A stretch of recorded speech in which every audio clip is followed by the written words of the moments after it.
The cowboy bought wildflowers every Friday, until the florist followed him up the hill asterisk.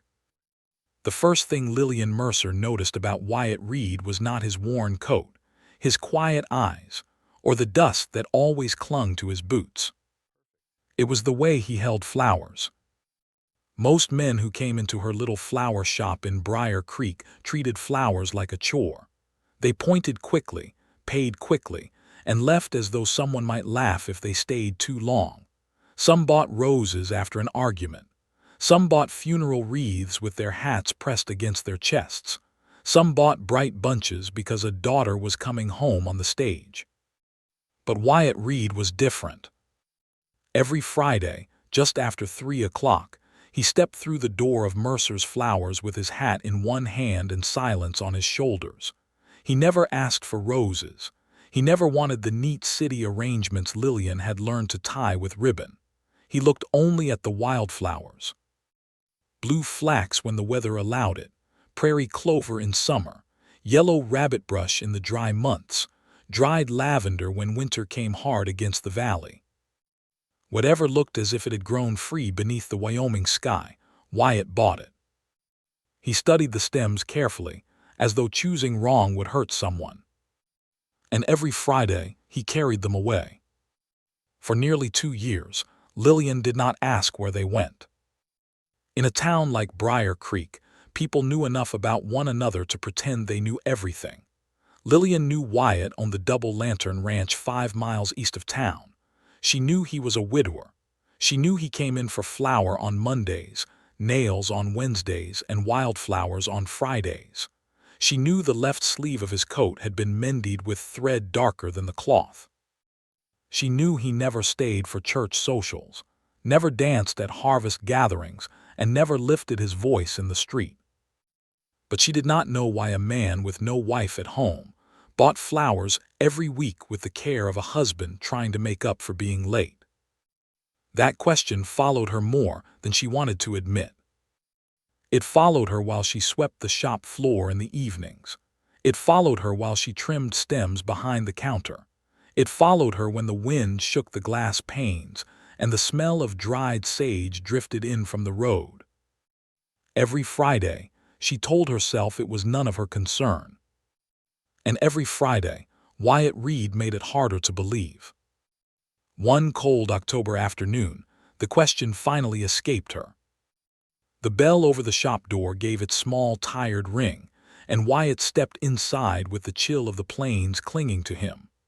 The sky outside had turned pale, and the first bite of winter moved through the street, rattling signs and lifting dust from under the boardwalk. Lillian had set out the last good wildflowers of the season in a clay jar by the window: purple asters, white clover, a few thin yellow blooms she had found near the creek that morning before sunrise, her skirt wet from frost and her fingers red from cold. Wyatt stopped before them. He did not smile, he rarely did, but something softened in his face when he saw them. "These will do," he said. His voice was low and rough, not unkind, just unused. Lillian wrapped the flowers in brown paper. She tied them with plain twine because Wyatt never wanted ribbon. Her hands moved the way they always did, practiced and careful, but her heart had started beating faster for no good reason.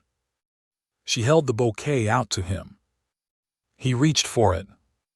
And before she could stop herself, she asked, "Who are they for?" Wyatt's hand froze. The shop became very still.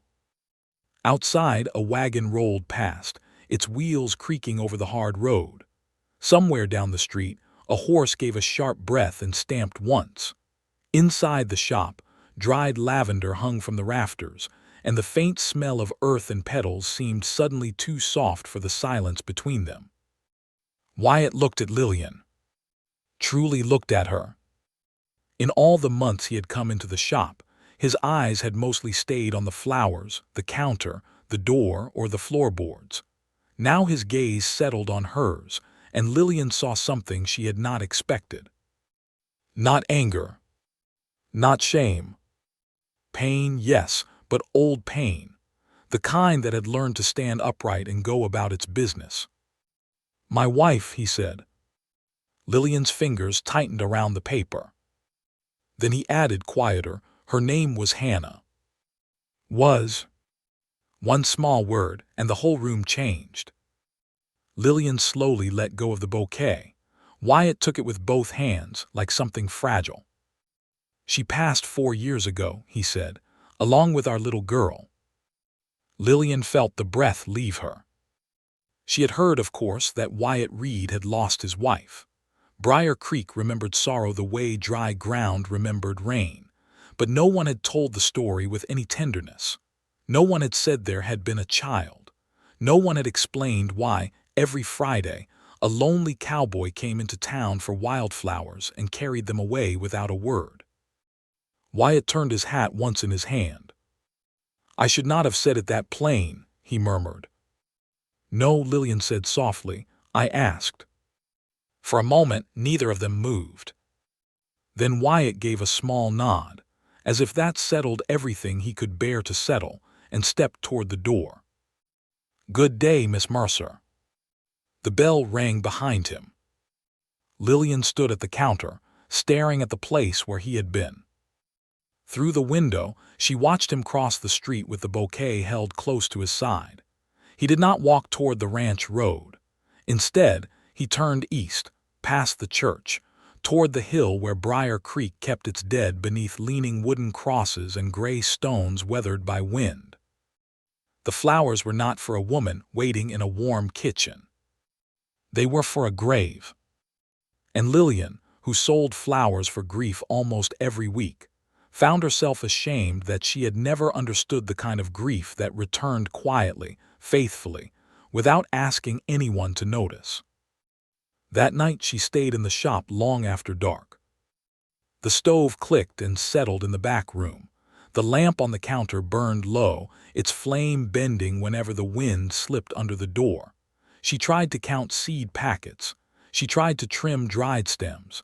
She tried to write an order list for winter stock. Instead, she kept seeing Wyatt's face when he said Hannah's name.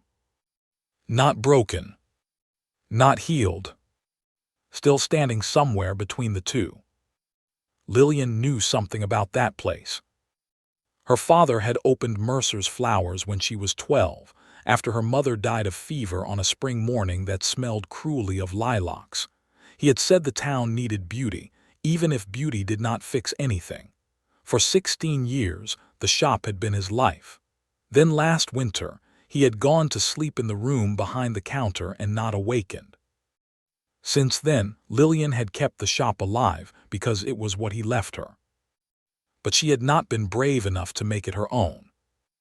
There was a letter hidden in the bottom drawer of the counter, folded and refolded so many times the creases had gone soft.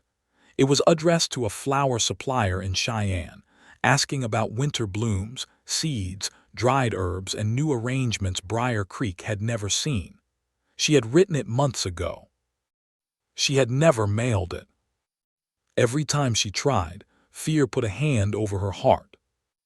What if they said no? Worse, what if they said yes, and she had no excuse left for staying small? She pulled the drawer open and looked at the letter. Then she thought of Wyatt walking up the cemetery hill every Friday with wildflowers in his hand, doing the hard thing without applause. Lillian closed the drawer. Not yet.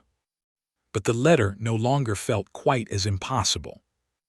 The next Friday came gray and cold.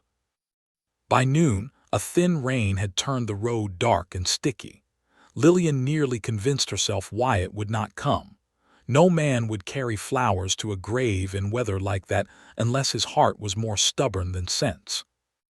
At 10 minutes past 3, the bell rang. Wyatt Reed stood in the doorway, rain on the brim of his hat and mud on his boots. Lillian had prepared the bouquet before he arrived. Purple asters, white clover, and this time, tucked carefully near the center, 3 small stems of dried lavender. Wyatt stepped to the counter. His eyes moved over the flowers. Then he noticed the lavender. His expression changed just slightly. "You added something," he said. I did. His thumb brushed one dry purple stem. Lillian swallowed. I did not know if Hannah liked lavender. Wyatt's jaw worked once before he answered. She did. The words came rougher than before. She used to hang it by the kitchen window, said it made a poor house feel rich. Lillian looked down at the bouquet, pretending to adjust the paper so he would not have to hide whatever had moved through his eyes. It keeps longer than the fresh blooms, she said. In this weather I thought that might matter. Wyatt did not answer right away. When she handed him the flowers, his fingers brushed the paper near hers. It was nothing, less than nothing, but Lillian felt the small contact like a match struck in a cold room. He paid her, then he turned for the door. At the threshold he stopped. For one breath, Lillian thought he might look back. He did not. His shoulders only rose and fell beneath his wet coat. Thank you, he said. For the flowers, she asked quietly. For remembering a woman you never met. Then he stepped out into the rain. Lillian watched him go toward the hill again.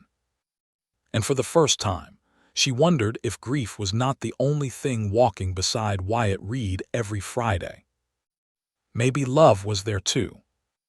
Not new love, not yet. But the kind of love that waits patiently at the edge of sorrow, quiet as a horse outside a dark barn, until someone finally opens the door. The following Friday, Lillian Mercer rose before the sun and found herself thinking about lavender before she thought about breakfast. The room behind the shop was cold enough to make her breath show. She wrapped a shawl around her shoulders, pushed a strand of hair from her face, and stirred life into the stove with stiff fingers. Outside the little window, Briar Creek still slept under a pale gray morning. The roofs were silver with frost. The hitching rails stood empty. The street looked as if even the dust had gone quiet. But in the front room of the flower shop, hanging from a beam near the window, the dried lavender waited. Lillian stood beneath it longer than necessary. It was foolish, she told herself, to care so much over 3 stems in a bouquet. Wyatt Reed had not asked for special kindness. He had not asked for company, conversation, or pity. He came for flowers. He paid honestly. He walked up a hill, that was all. Yet she had seen his face when he noticed the lavender. A man could guard his words, his posture, even his eyes if he had practiced long enough. But there was a moment before the guard came down, a small breath of truth, and Lillian had seen it. Hannah had loved lavender. That mattered. So Lillian made the bouquet with more care than she had any right to claim. She chose clover, asters, and a few dried seed heads from the creek bank that caught the light like tiny brown lanterns. She tucked the lavender near the center, not too much, just enough to be found. Then she set the bouquet aside and told herself not to wait for 3 o'clock. Of course, she waited all day. A farmer's wife came in for dried rosemary. 2 little girls pressed their noses against the glass and asked if flowers slept in winter. The schoolteacher ordered a church arrangement and apologized for being particular, though she was no more particular than any woman who cared about Sunday. Mr.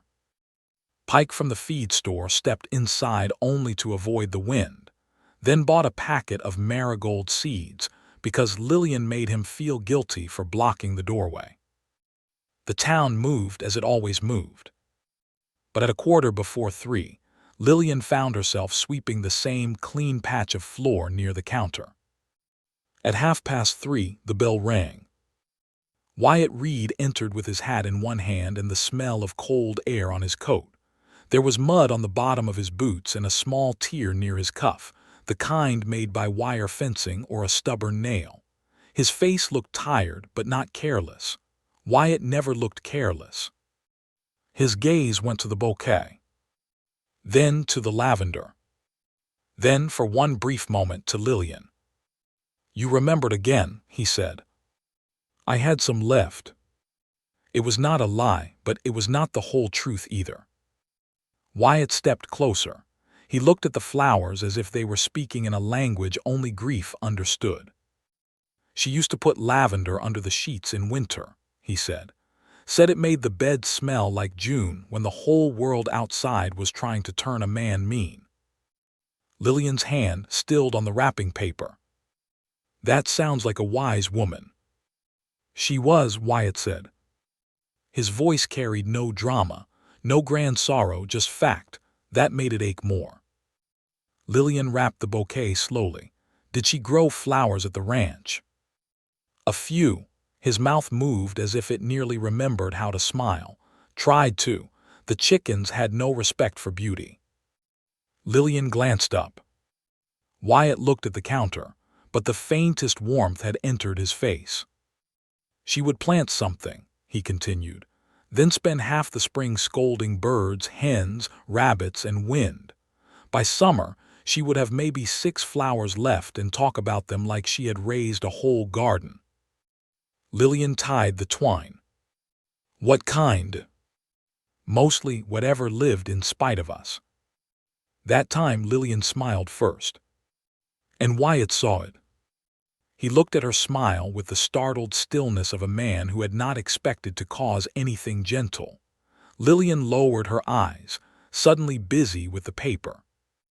When he reached for the bouquet, his fingers closed around it with more care than usual. "Thank you, Miss Mercer." "You may call me Lillian," she said before courage could run away. Wyatt looked at her. The shop seemed to grow smaller around them. After a moment he nodded. "Lillian." Her name sounded different in his voice. Plain, careful, like something newly placed on a shelf where it might be kept safe. "You may call me Wyatt," he added. "I know."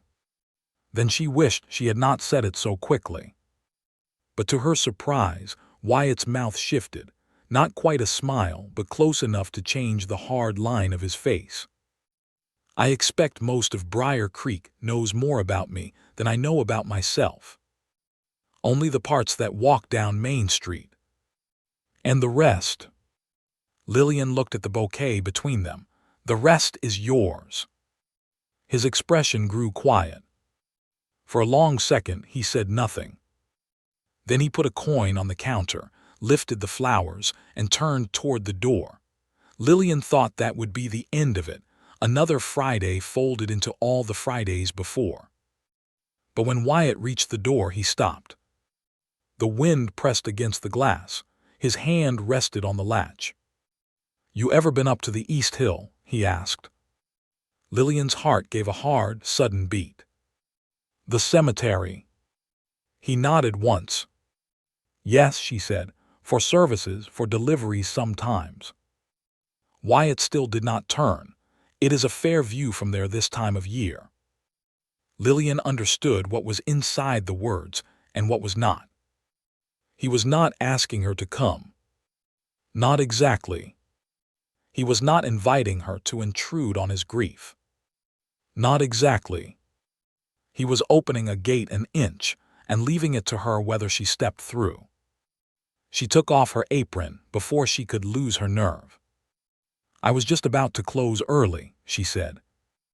Wyatt turned then. His eyes moved from the apron in her hands to her face. She expected him to refuse. A man used to sorrow often defended it like land. Instead, he only said, "The road is muddy. I own boots. It gets steep near the top. I own stubbornness too." This time the smile reached him. Not fully, not freely, but it came, small and tired and real. "I suppose you do." Lillian took her shawl from the peg and locked the shop door behind them. They walked side by side through Briar Creek, not touching, not hurrying. The town noticed, of course. Lillian felt it in the turned heads and paused conversations. Mrs. Alder looked out from the bakery window. Mr. Pike stopped stacking feed sacks. 2 boys playing near the trough forgot their game and watched Wyatt Reed and Lillian Mercer pass together like they had become a mystery the town intended to solve before supper. Wyatt seemed not to notice or pretended well. The hill road began past the church, where the ground turned rough and the wind moved more freely. Dry grass bent along the path. A blackbird lifted from a fence post and vanished toward the low hills. Lillian held her skirt clear of the mud with one hand and her shawl tight with the other. For a while they said nothing. The silence was not empty. It had weight, but not discomfort. Lillian could hear Wyatt's boots in the damp earth, the faint crackle of the brown paper around the flowers, the far creak of a windmill turning at someone's ranch below. Halfway up, Wyatt slowed. "You need to rest." "No," Lillian said, though her breath had shortened. He glanced at her. "You are a poor liar." "I am an excellent florist." That was not under dispute. She laughed softly, and the sound surprised both of them. At the top of the hill, the cemetery opened before them. It was small, fenced with weathered wood, and turned toward the wide Wyoming land. The grave stood beneath a sky so large it made sorrow feel both small and endless. Beyond the hill, the mountains lifted blue and white in the distance. Briar Creek lay below, with smoke rising from chimneys and horses moving like dark marks along the road. Wyatt walked to a stone near the far edge. Lillian stayed several steps behind. The name carved into it was Hannah Reed. Beneath it, smaller, was Rose Reed, beloved wife and daughter. Lillian's throat tightened. Wyatt crouched and removed the old bouquet from an iron holder fixed beside the stone. The flowers from last week had faded, but the lavender still held its shape. He set them down gently, as though even dead flowers deserved respect. Then he placed the new bouquet in the holder. His hand remained on the stone longer than he likely realized. Lillian turned her face toward the mountains to give him privacy. The wind moved over the hill, lifting loose strands of her hair. She heard Wyatt draw one careful breath. "Hannah liked this view," he said. Lillian looked back. He was still crouched, his hat in his hand. She said a person could forgive a hard day if the sky gave them enough room at the end of it. Lillian stepped closer, but not too close. She sounded like someone who noticed things. She noticed everything. His gaze stayed on the stone, especially the things I tried to hide. "Like what?" Wyatt gave a quiet breath that might have been a laugh if it had been allowed to grow. "Fear, pride, burnt biscuits. Once a tear in my Sunday coat I blamed on a nail. She said no nail smelled like whiskey and horse sweat." Lillian's eyebrows lifted. "That sounds like a story." "It was a dance. With a nail. With a woman I was trying to impress before Hannah agreed to marry me." Lillian smiled despite herself. "Did it work?" "The woman married someone else." "And Hannah?" Wyatt looked at the stone, and the softness in his face cut straight through Lillian. "Hannah laughed for 10 minutes and said any man foolish enough to lie that badly might be honest enough to marry." The wind moved between them. Lillian looked at the carved name. Hannah Reed had been gone 4 years, yet for the first time she did not feel like only a sad name on a stone. She felt like a woman who had laughed, argued, planted doomed flowers, and filled sheets with lavender because winter had no right to win every room. "She must have loved you very much," Lillian said. Wyatt stood slowly. For a moment his face closed, not harshly but from habit. "She did." Then after a pause he added, "I have spent years wondering if I loved her well enough back." The words were so quiet Lillian nearly lost them to the wind. She wanted to answer quickly, to comfort him, to say of course he had. But some wounds did not accept comfort from a stranger, even a kind one. So she looked at the bouquet and chose the truth she could see. "You still bring her wildflowers every Friday," she said. "That says something." Wyatt turned toward her. His eyes were shadowed but steady. "It says I remember. Sometimes remembering is a form of loving." He looked back at the stone. Neither of them spoke for a while. Below, Briar Creek carried on without them. A wagon turned near the church. Smoke lifted from the bakery. Somewhere, a dog barked twice and was answered by another. The world did not stop for grief. Lillian knew that, but standing there beside Wyatt, she thought maybe the world sometimes made room for it. When they finally walked down the hill, the silence between them had changed. It was no longer the silence of two people, unsure what to say. It was the silence of two people carrying the same fragile thing carefully. At the road split near the church, Wyatt stopped. Lillian expected him to tip his hat and head toward the ranch road. Instead, he looked at the shop, then at the hill behind them. "I do not usually talk that much," he said. "I noticed." His eyes flicked toward her, and there it was again, that almost smile. "I did not mind it," he said. Lillian's fingers tightened around the edge of her shawl. "I did not mind listening." The church bell gave one low sound in the wind, though no one had touched it. An old rope, likely, a loose beam, something ordinary. Still, both of them looked up. When their eyes met again, the air felt different. Wyatt put his hat back on. "Same time next Friday?" he asked. Lillian heard the question beneath the question. She answered that one. "I'll have the lavender ready." He nodded, then turned east toward the Double Lantern Ranch. Lillian watched him go until the road bent and took him from sight.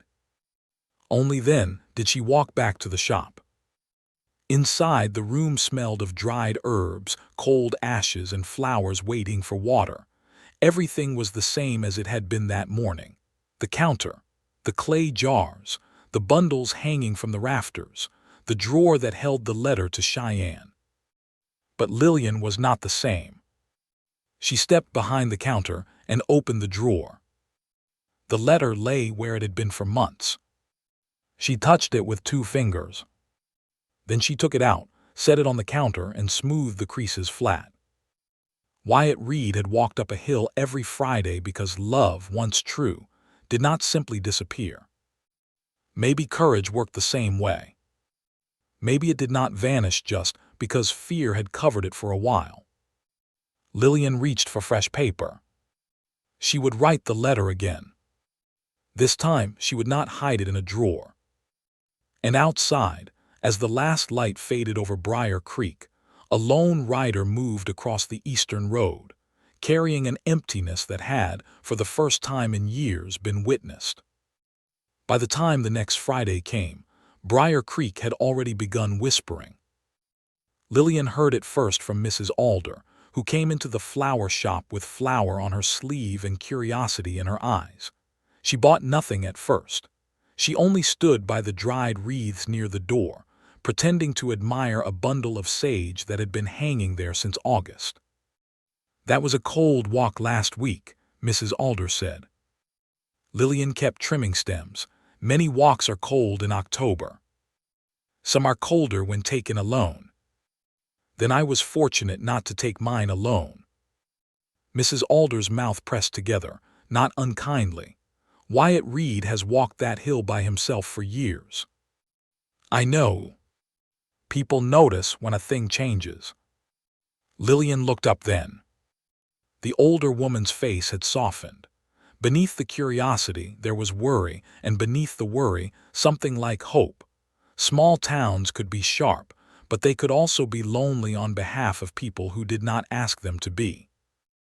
Mrs. Alder picked up the sage bundle, then set it down again. "He is a good man," she said. "I know that too. He was good before sorrow took him. Some folks forget that part. They talk like grief made him gentle. It did not. It only made him quiet." Lillian did not answer. Mrs. Alder studied her for another moment, then finally chose a small bundle of dried rosemary and placed 2 coins on the counter. "If you go walking again," she said, "wear the brown cloak. The hill wind does not care for young women trying to look brave." Lillian almost smiled. "Thank you for the advice." It was not advice, it was an order. After Mrs. Alder left, Lillian stood alone in the shop with rosemary scent on her fingers and a strange warmth in her chest. By noon, she had heard 3 more versions of the same subject. Mr. Pike mentioned that the East Road was muddy. The schoolteacher said the cemetery hill could be beautiful at sunset. A boy sent by his mother for chamomile asked if Mr. Reed was going to marry her, then turned red enough to match the ribbon in the window. Lillian sent him home with the chamomile and no answer. Still, the town's attention sat on her shoulders all afternoon. When 3 o'clock came, she had the bouquet ready. Purple asters were nearly gone now, so she had used dried prairie grass, clover, lavender, and a few tiny white blooms from her last winter tray. It was not as bright as the earlier bouquets, but it had a quiet beauty, the kind that did not demand anything. The bell rang at 3:30. Wyatt entered, and from the look in his eyes, Lillian knew he had heard the whispers too. He removed his hat. Rain had not come that day, but the wind had been hard and dust clung to the hem of his coat. "Afternoon," he said. "Afternoon." He looked at the bouquet. "That for Hannah?" "Yes." Then his gaze moved back to her. "And are you walking today?" The question was simple. It should have been simple to answer. But Lillian heard the town behind it. She heard Mrs. Alder. She heard the boy asking if Wyatt Reed would marry her. She heard all the old rules people kept for widowers, for unmarried women, for grief, for propriety, for every heart trying to take one step without a committee watching from a window. She untied her apron. "If you do not mind the company." "I mind the talking it will cause." "That is not what I asked." Wyatt's eyes held hers. For a moment the old stillness came into his face, the careful distance, the place where he stepped back before anyone could ask why. Then he looked toward the window, where 2 women across the street suddenly became very interested in a barrel outside the general store. "I do not want your name dragged through my sorrow," he said quietly. Lillian folded her apron and set it on the counter. "My name has survived worse than a walk." His jaw tightened. "That is easy to say before people start deciding what they think they see." Lillian came around the counter. "And what do they see?" He did not answer. She stepped closer, not too close, but enough that he had to look at her again. "They see a man buying flowers for his wife," she said. "They see a woman who asked a question. If they see more, that belongs to them until we decide otherwise." Wyatt's fingers tightened around the brim of his hat. "You speak like things are not dangerous when left unnamed." "No," Lillian said softly. "I speak like naming them too soon can bruise them." Something in his eyes shifted. Outside, a gust rattled the shop sign. Lillian reached for her brown cloak, the one Mrs. Alder had ordered her to wear. Wyatt noticed and almost smiled. "Good cloak," he said. "So I've been told." They stepped outside together. Briar Creek did what Briar Creek always did. It watched without admitting it. A curtain moved in the upstairs window of the boarding house. Mr. Pike dropped a sack of grain he had likely been holding too long. The 2 women near the general store nodded politely with faces arranged in perfect innocence. Wyatt kept his eyes forward. Lillian did too, but she felt the heat in her cheeks and hated that she did. She was not ashamed, yet being watched could make even honest things feel uncertain.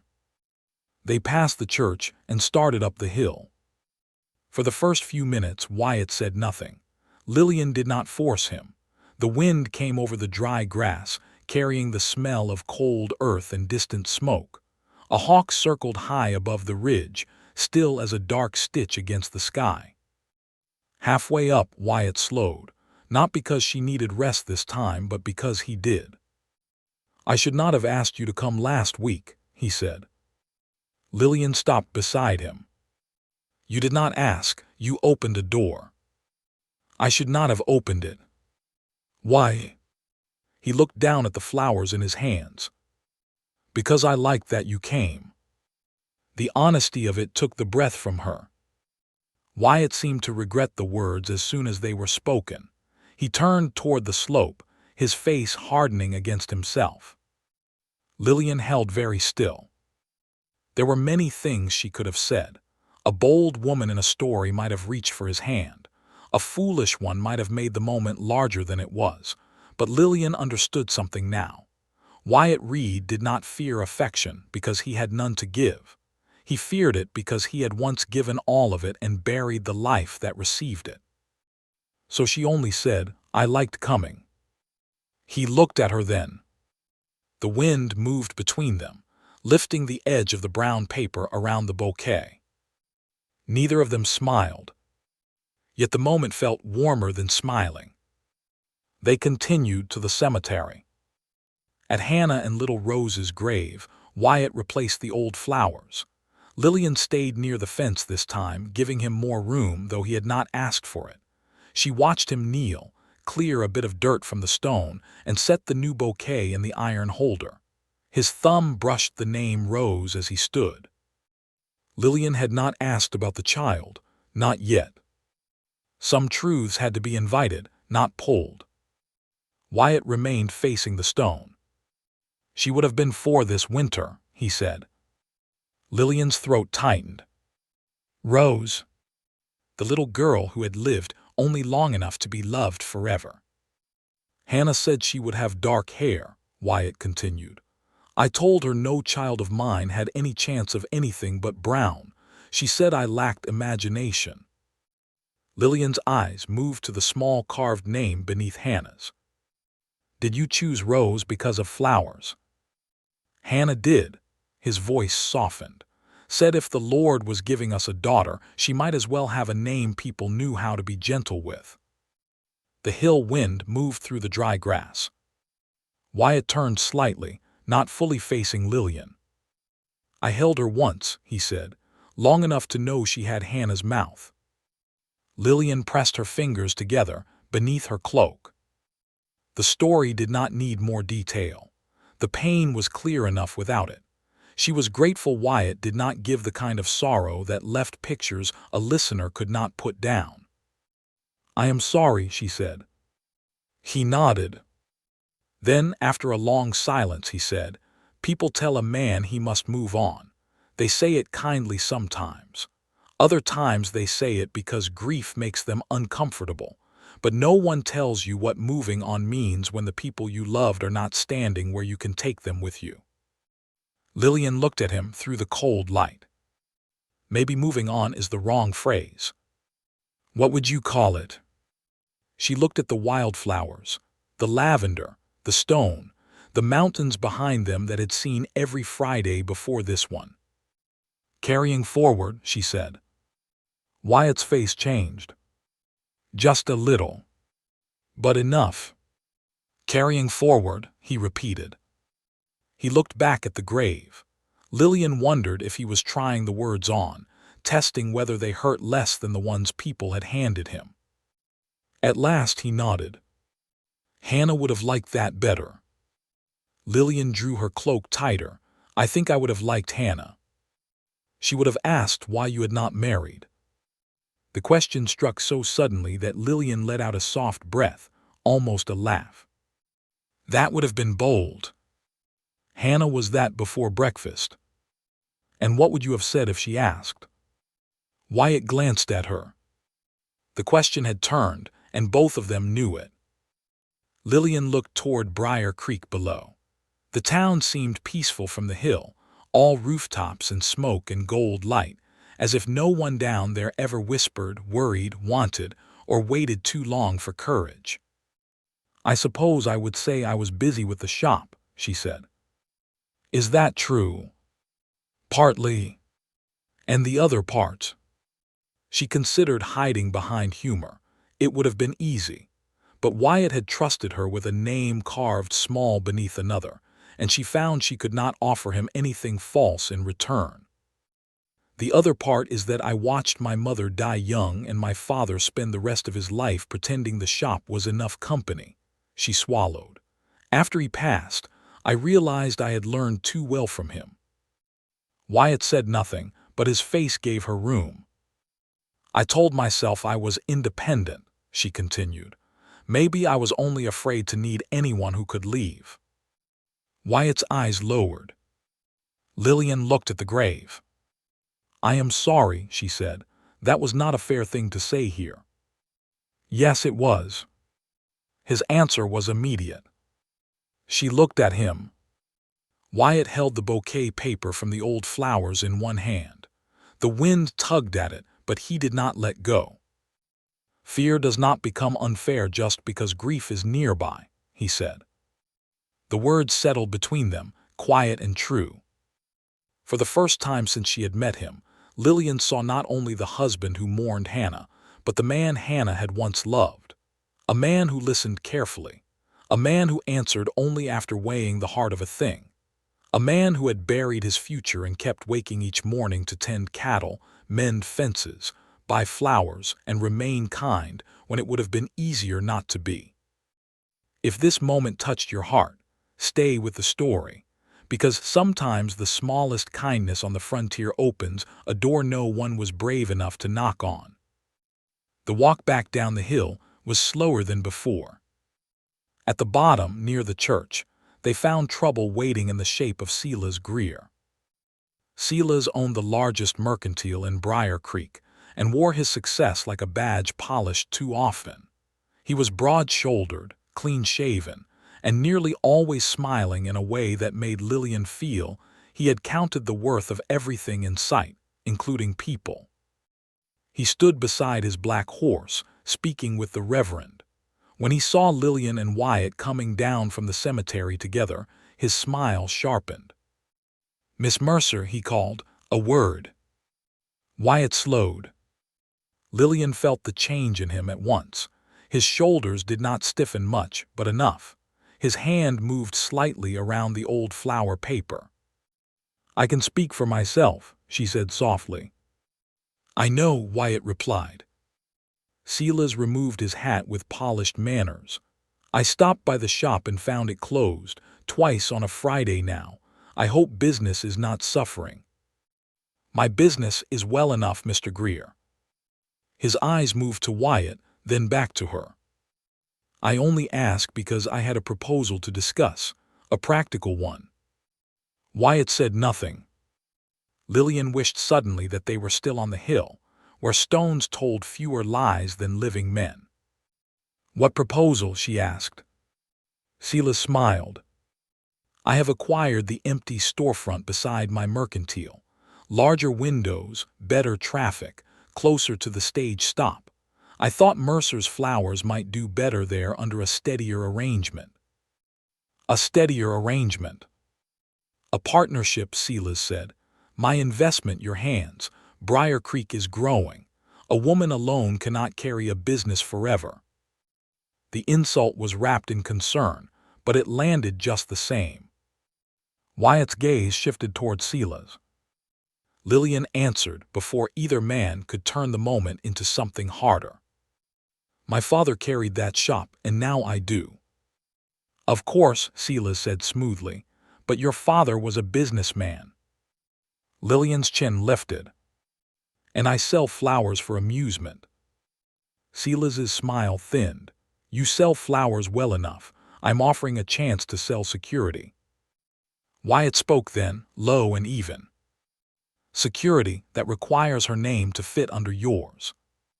Silas looked at him. The air changed. "I did not realize Miss Mercer needed you to inspect her choices, Reed." "She doesn't," Wyatt said. "That is why I noticed when you tried." Lillian's heart gave a hard beat. Silas laughed once, but there was no humor in it. "Careful. A man who spends his Fridays among graves should not pretend to advise the living." The word struck cruelly. Wyatt went still. Lillian turned cold all through. Before she could speak, Wyatt gave Silas a long look. Not angry, not loud, something far more controlled. Then he tipped his hat to Lillian. "Good afternoon, Miss Mercer." And he walked away. Not toward the ranch road. Not toward the shop. Back up the hill. Lillian watched him go, the wind pulling at his coat, the old flower paper still crushed in his hand. Silas said something behind her, but she did not hear it. Because Wyatt Reed, who had begun to step toward the living, had just turned back toward the dead. And Lillian knew, with a pain that startled her, that if she let him climb that hill alone this time, something fragile between them might close before it had ever truly opened. Lillian Mercer did not follow Wyatt Reed right away. She stood at the foot of the cemetery road with Silas Greer beside her, the wind cutting through her brown cloak, and the town of Briar Creek watching from every window that had a reason to face the street. For one breath, she felt 12 years old again, standing behind the counter while her father handled a rude customer with soft words and tired eyes. He had always told her there was power in patience. He had believed a woman in business had to swallow twice as much pride to be allowed half as much room. But her father had also told her one more thing on the winter night before he died, when the stove burned low and his hand felt light as paper in hers. Do not let polite men steal from you just because they smile while doing it. Lillian turned to Silas. His hat was still in his hand. His face still held that polished look of concern, as if he had not just wounded a grieving man in the open street. "I believe our conversation is finished," she said. Silas blinked. "Miss Mercer, surely you do not mean to reject a business offer because of a rancher's temper." Wyatt did not lose his temper. He walked off. Because he has more dignity than some men standing still. A faint color rose in Silas's cheeks. The Reverend, who had been caught too close to the moment, suddenly found the church door in need of inspection and stepped away. Silas lowered his voice. "You would be wise to think carefully. Your shop is small. Your winter stock is poor. Your father's debts were not a secret, and sympathy will not pay for new seed, glass repairs, or freight from Cheyenne." Lillian felt the words like a hand pressing against an old bruise. Her father's debts were not large, but they existed. Everyone knew he had struggled near the end. Everyone also knew Lillian had paid what she could, slowly, honestly, without asking favors. Silas was not wrong about the hardship. He was wrong about what it gave him the right to do. "My accounts are mine," she said. "And your future." "My future is also mine." His smile returned, smaller and harder. "For now." Lillian held his gaze. She did not answer again. Some men mistook every response for a door left open. Instead, she gathered her skirt and started up the hill. Behind her, Silas called, "You cannot save a man who wants to live in a graveyard." Lillian stopped. The words reached the street. She knew they did. She could feel them strike the silent windows. Slowly she looked back. "I am not trying to save him," she said. "I am trying not to become someone who walks away when kindness costs something." Then she climbed. The hill road was steeper the second time. The wind had sharpened, and the fading afternoon had turned the dry grass silver at the edges. Lillian's boots slipped once in the loose dirt, and she caught herself on a fence post, scraping her palm. She barely felt it. Wyatt was already at the cemetery when she reached the top. He stood before Hannah and Rose's stone, hat in one hand, shoulders bent not with weakness but with the strain of holding too much in silence. The fresh bouquet stood in the iron holder. The lavender trembled in the wind. Lillian did not speak at first. Wyatt heard her anyway. "You should not have come," he said. His voice was flat. That frightened her more than anger would have. "Yes," she said, "I should have." He turned halfway, not enough to face her fully. "Greer will talk. He was talking before I started walking." This town will talk too. This town talks about weather before it happens. His jaw tightened. Lillian. Her name in his mouth held warning, pleading, and something softer he was trying to bury. She stepped closer. Do not make his cruelty my consequence. Wyatt looked at her then. There was pain in his face, but also shame, and that was what angered her most. Not at him. At the way one cruel sentence could make a good man feel guilty for having been wounded. I should have answered him, Wyatt said. You did. I should have done more. No, Lillian's voice came firmer than she expected. You should not have to perform strength in the street just to prove your grief has not made you weak. He looked away.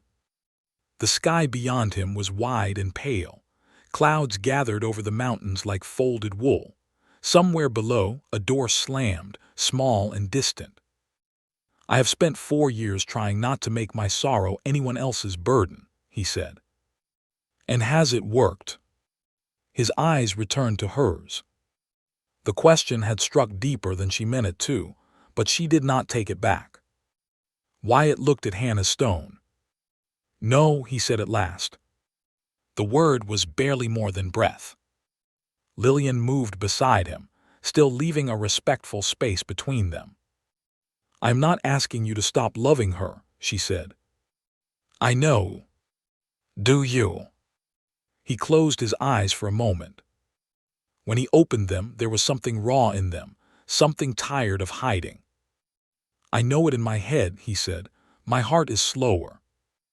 Lillian looked at the names carved in stone. Hannah Reed, Rose Reed, beloved wife and daughter. The letters were simple, weathered, and clean from Wyatt's hands. My father used to say the heart is like an old horse, she said. It goes where it has been trained to go, even after the fence is moved. Wyatt gave the smallest broken laugh. I think I have owned that horse. I think you are that horse. He looked at her, startled. For a moment, the heaviness between them loosened. Then he shook his head and looked down at the folded paper still crushed in his hand. It was the brown wrapping from the old bouquet, damp at the edges from last week's frost. I should not have let him speak of Hannah that way. He spoke of you, Lillian said, not her. That may be worse. Then do not let him decide what your love means. Wyatt's eyes moved to the stone again. The wind pressed Lillian's cloak against her skirt. Her scraped palm stung now, but she kept her hand closed. At last, Wyatt said, Hannah would have had words for Sela's Greer. I imagine she would. She once told a traveling salesman his ribbon looked like it had been dyed in cough syrup.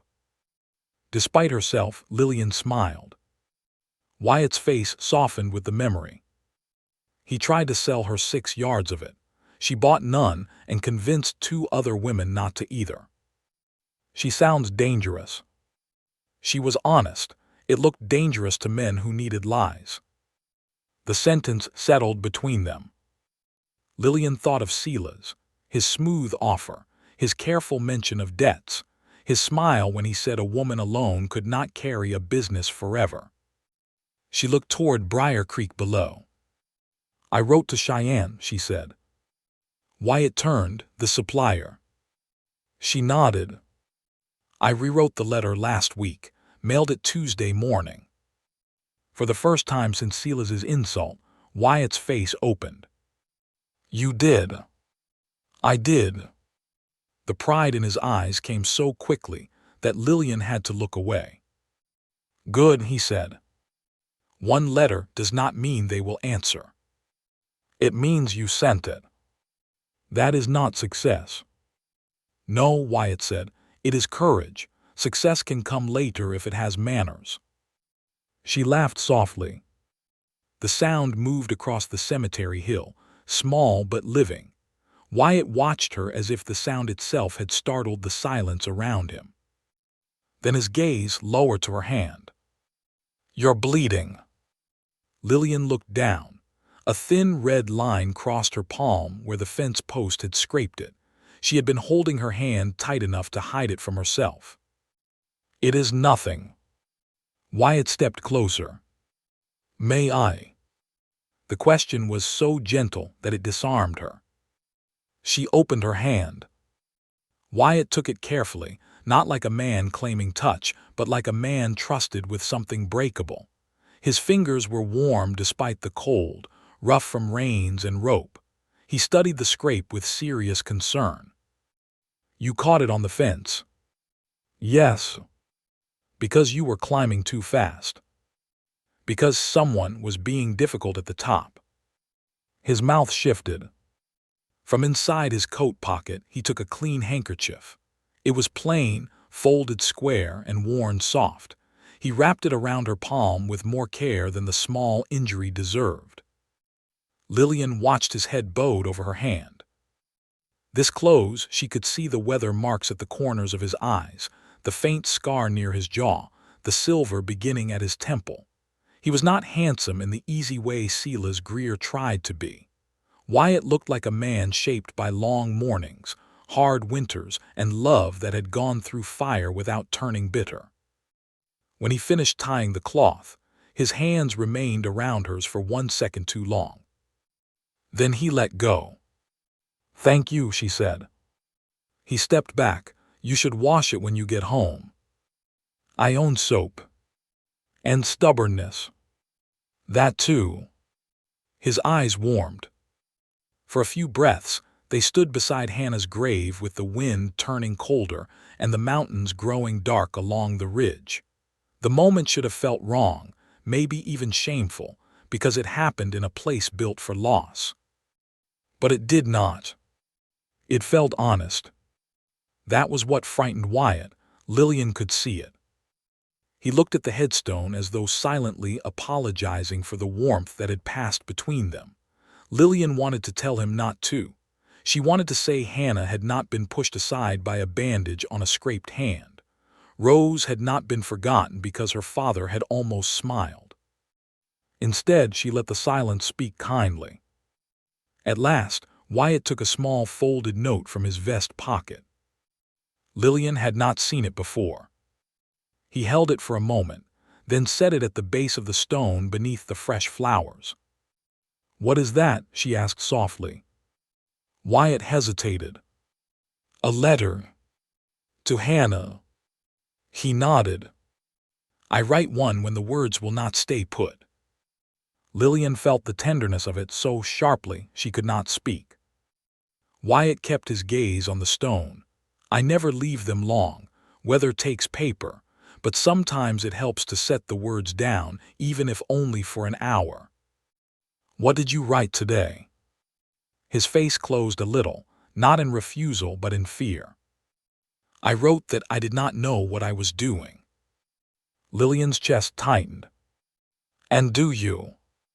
"No." He looked at her then. The truth stood plain between them, not a confession, not yet, but the shadow of one. Lillian drew a quiet breath. "Neither do I." Wyatt studied her face, as if that answer helped more than certainty would have. Below the hill, the church bell rang for the hour.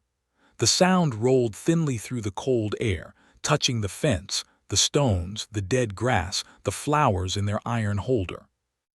Wyatt bent and picked up the letter again.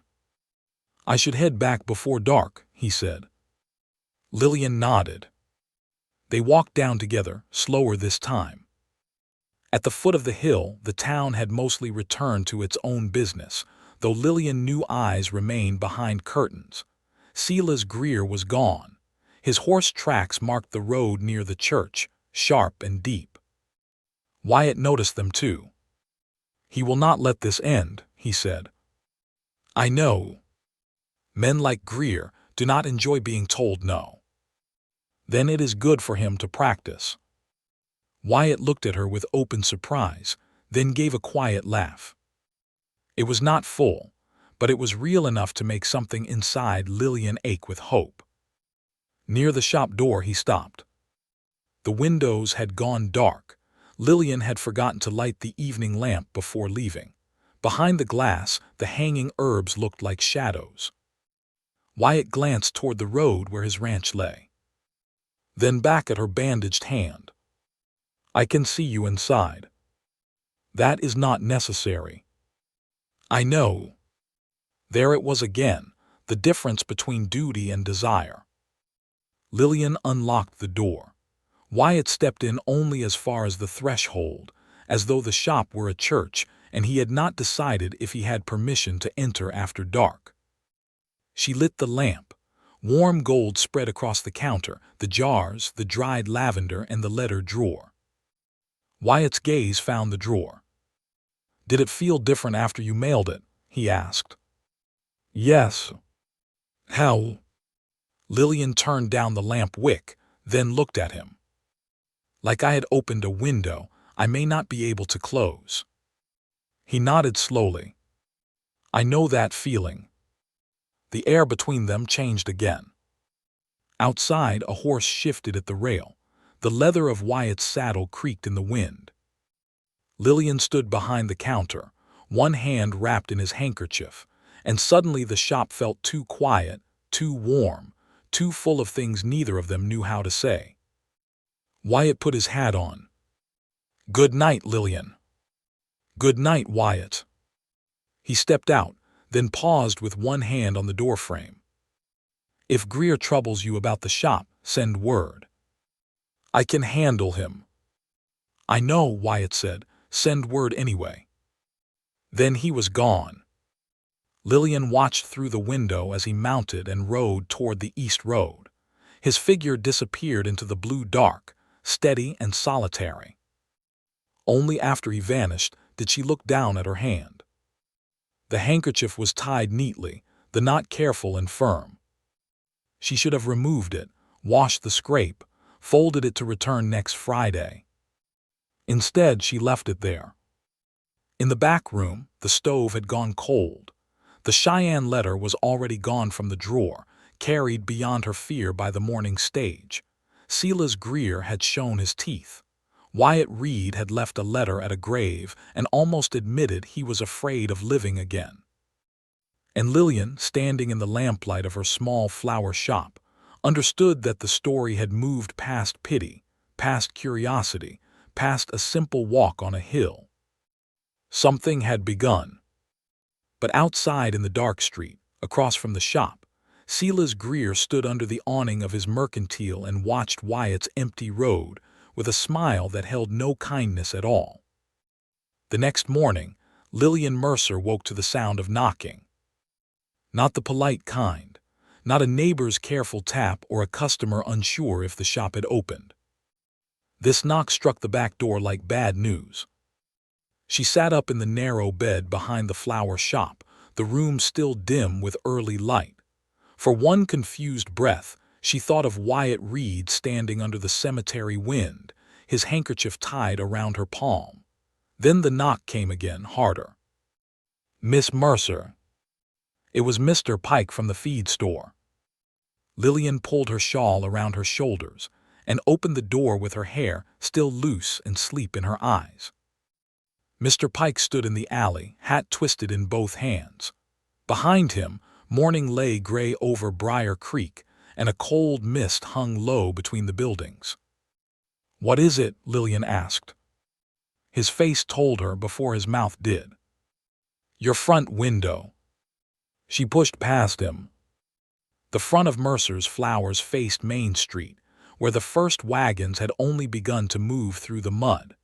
At first, Lillian saw nothing except the familiar boardwalk, the hitching rail, the barrels beside the mercantile.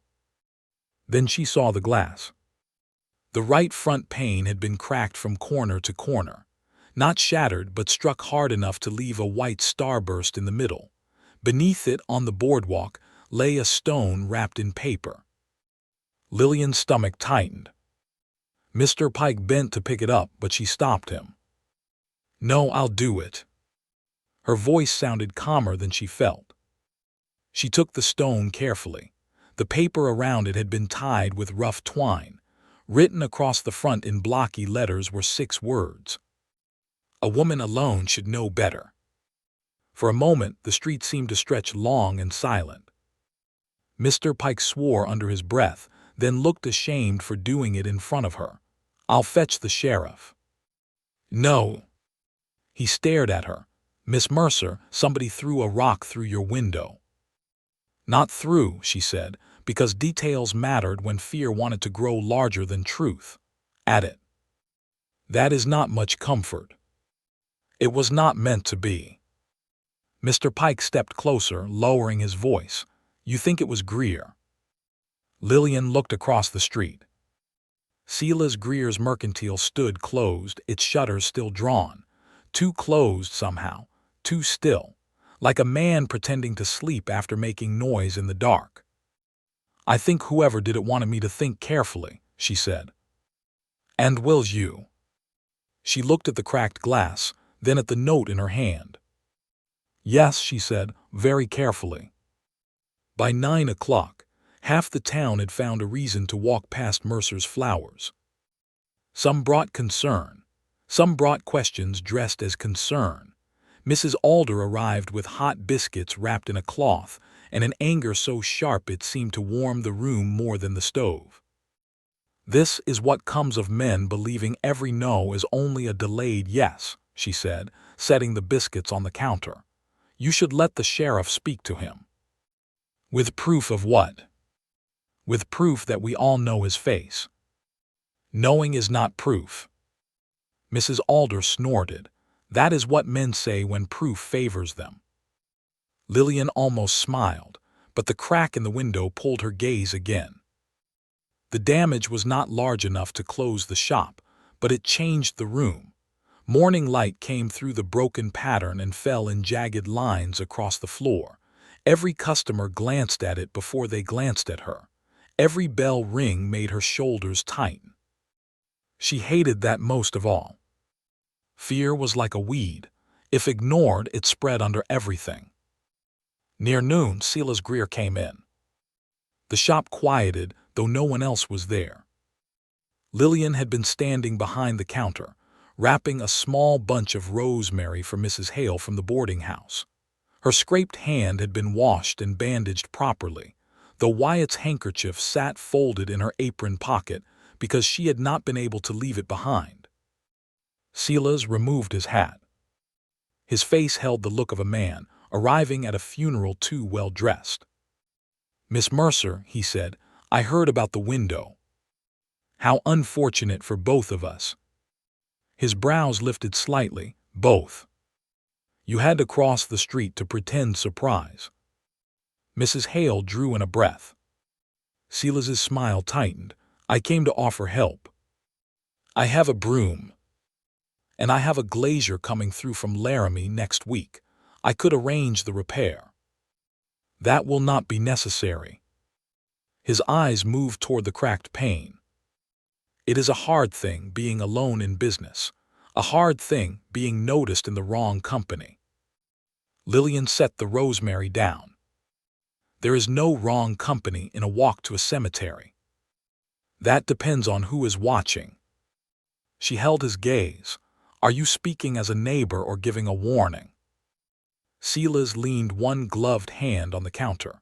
"I am speaking as a man who knows how towns work. A woman's reputation is more delicate than glass." Mrs. Hale clutched her rosemary like she wanted to strike him with it. Lillian did not raise her voice. "Glass can be replaced." Silas's smile faded. The silence that followed was thin and dangerous. At last he straightened. "You are proud. Your father was proud too. Pride made his shop smaller than it needed to be. My father built this shop with honest hands and left you with more burden than future." That touched the old bruise again. Lillian felt it, but she did not bend around it. "You should leave now, Mr. Greer." His eyes sharpened. "Think on the partnership." "I have. And no." The words stood bright and clean in the room. Silas stared at her for a long moment, then he put on his hat. "A cracked window is easy to fix," he said quietly. "A cracked name is not." He left. Mrs. Hale did not move. until the bell stopped trembling above the door. Then she said, "I will tell everyone he threatened you. He was careful not to. I will be careless when repeating it." Despite the knot in her stomach, Lillian laughed once. But after Mrs. Hale left, the shop felt colder. By late afternoon, clouds gathered over the valley. The cracked pane clicked softly whenever wind pressed against it. Lillian swept the same patch of floor 3 times. She arranged seed packets that did not need arranging. She checked the road east every few minutes and scolded herself for it. Wyatt did not usually come on Saturdays. There was no reason to expect him. Still, when the bell rang near 4 o'clock, her heart moved before her eyes did. It was not Wyatt. A boy stood in the doorway, thin as a fence rail, with a cap pulled low over his ears. His name was Billy Sutter, and he sometimes ran errands for the livery. He held an envelope in both hands. "For Miss Mercer," he said. Lillian took it. There was no return name, only her own written in a careful hand she recognized from invoices. Her breath caught. Cheyenne. She turned it over slowly. The letter she had mailed had been answered far sooner than she expected. Billy shifted from foot to foot.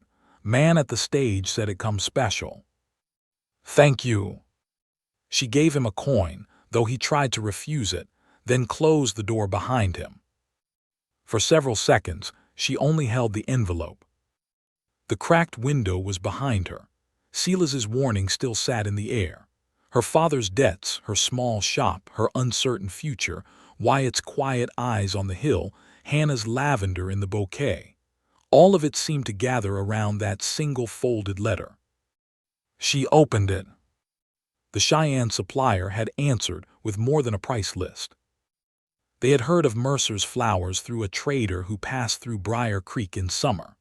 They were willing to provide winter stock, dried blooms, imported seeds, and glass display jars on fair credit. They also offered a short spring position in Cheyenne for training, ordering, and direct work with growers. 4 months. Room and board included. A wage large enough to clear the last of her father's debts. Lillian read the letter once. Then again. The room blurred around the edges. It was everything she had feared to want. The opportunity did not ask whether Silas Greer approved. It did not care that Briar Creek whispered. It did not see her as a woman alone, a daughter left with debts, or a florist too small for bigger dreams. It saw her work. And it wanted more of it. Lillian sank into the chair behind the counter. For months she had told herself that not mailing the letter was prudence. Then Wyatt had said, without even knowing it, that courage could be quiet and still be courage. She had mailed it. Now the future had written back. She should have been happy. She was. But her first thought after the joy was Wyatt. The shame of that startled her. She had not known him long enough for her life to turn toward him so quickly. A few Fridays, a walk up a hill, a bandaged hand, a shared silence in a cemetery, that was not enough to build a future on. And yet hearts did not always wait for enough. A knock sounded at the front door. This time, Lillian did not startle. Wyatt stood outside with his hat low and concern plain on his face. Behind him, his bay horse waited at the rail, shifting in the cold wind. She opened the door. His eyes went first to the cracked window, then to her face. "Who did this?" "I do not know." His jaw tightened. "Lillian." "I suspect I do not know." He stepped inside, bringing cold air and the smell of horse leather with him. He moved to the window and studied the cracked glass, the sill, the floor. His anger did not show loudly. It showed in stillness, in the careful way he breathed, in the way his hand closed and opened once at his side. Was there a note? She hesitated. His eyes found hers. There was. What did it say? A foolish thing. What did it say? Lillian took the paper from beneath the counter and handed it to him. Wyatt read the 6 words. Something changed in his face. Not rage, not exactly. Worse. Guilt. She reached for the note, but he did not release it. This is because of me, he said. No, this is because a mean man wanted to frighten a woman. Because you walked with me. Because I chose to walk with you. His eyes lifted. Choices have costs. So does letting fear choose for me. He looked at her for a long moment. Then his gaze dropped to the envelope on the counter. The Cheyenne letter lay open, its pages spread beneath the lamp. Lillian saw him see it. What is that? He asked. She could have folded it away, could have said business, could have delayed the truth the way people delay painful weather by not looking at clouds. Instead, she picked up the letter and gave it to him. Wyatt read slowly. His face changed with each line. First surprise, then pride, then something quieter and harder to read when he reached the offer for the spring position. 4 months in Cheyenne. Good wages. Training. A larger life. He set the pages down with great care. You should go, he said. The words came too quickly, as if he had been standing ready with them before he fully understood what they would cost. Lillian felt them land. Not because they were unkind. Because they were exactly what a good man would say while hiding what he wanted. You think so? Yes. His voice had gone rough. She looked at him across the counter, with the cracked window beside them and the town fading into evening outside. That is what Hannah would say, isn't it? Wyatt's face tightened. I expect she would. I did not ask Hannah. The room went still. Wyatt looked down at the letter, then at his hands. Lillian's own hands trembled, so she folded them together. I am asking you, she said, not as a widower, not as a man trying to be noble for a woman who is gone, as Wyatt Reed standing in my shop. He swallowed once. Outside, the wind pushed at the cracked glass, and the pane gave a soft, aching click. I do not know how to answer that, he said. Yes, you do. He looked at her then, and the grief in his eyes was tangled with something living enough to frighten them both. If I ask you to stay, he said, I become selfish. If you tell me to go just so you do not have to risk asking, you become a coward. The words were sharper than she meant. Wyatt flinched as if she had struck him, and regret moved through her at once. I am sorry, she said softly. No, his voice was quiet. You are right. He stepped back from the counter. For a terrible second, she thought he would leave. Instead, he took off his hat and held it in both hands. I buried Hannah and Rose, he said. After that, I buried every future I had imagined with them. I told myself that was faithfulness. Maybe some of it was, but some of it was fear, dressed proper enough that no one questioned it. Lillian could not speak. Wyatt looked at the flowers hanging above the counter, then at the cracked window, then at her. You make me think of mornings, he said. The words were plain, almost awkward. But they struck her heart more deeply than any polished confession could have. Mornings, she whispered. He nodded. Not easy ones, not bright ones right away. The kind that come after a hard winter night and make a man realize the world did not end just because he thought it might. Lillian's eyes burned. Wyatt seemed embarrassed by his own honesty, but he did not take it back. Then his face closed again, slowly, painfully. And because of that, he said, I cannot be the reason your world stays small.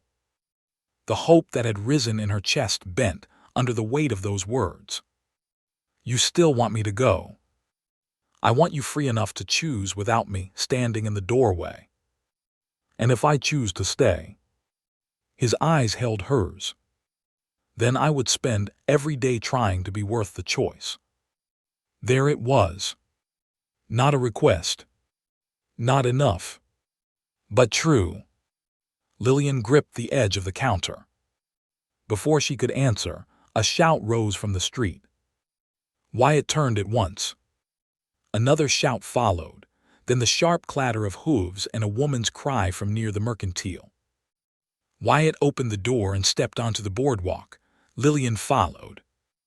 Down the street, Billy Sutter was running beside a riderless horse, pointing toward the east road. "Fire," he shouted. "Fire out by Double Lantern." Wyatt went white. His ranch. For one frozen heartbeat, Lillian saw every part of him change. The man in the flower shop vanished, and the rancher took his place, quick and hard and already moving. He ran for his horse. Lillian caught his sleeve before he mounted. "I'm coming." "No."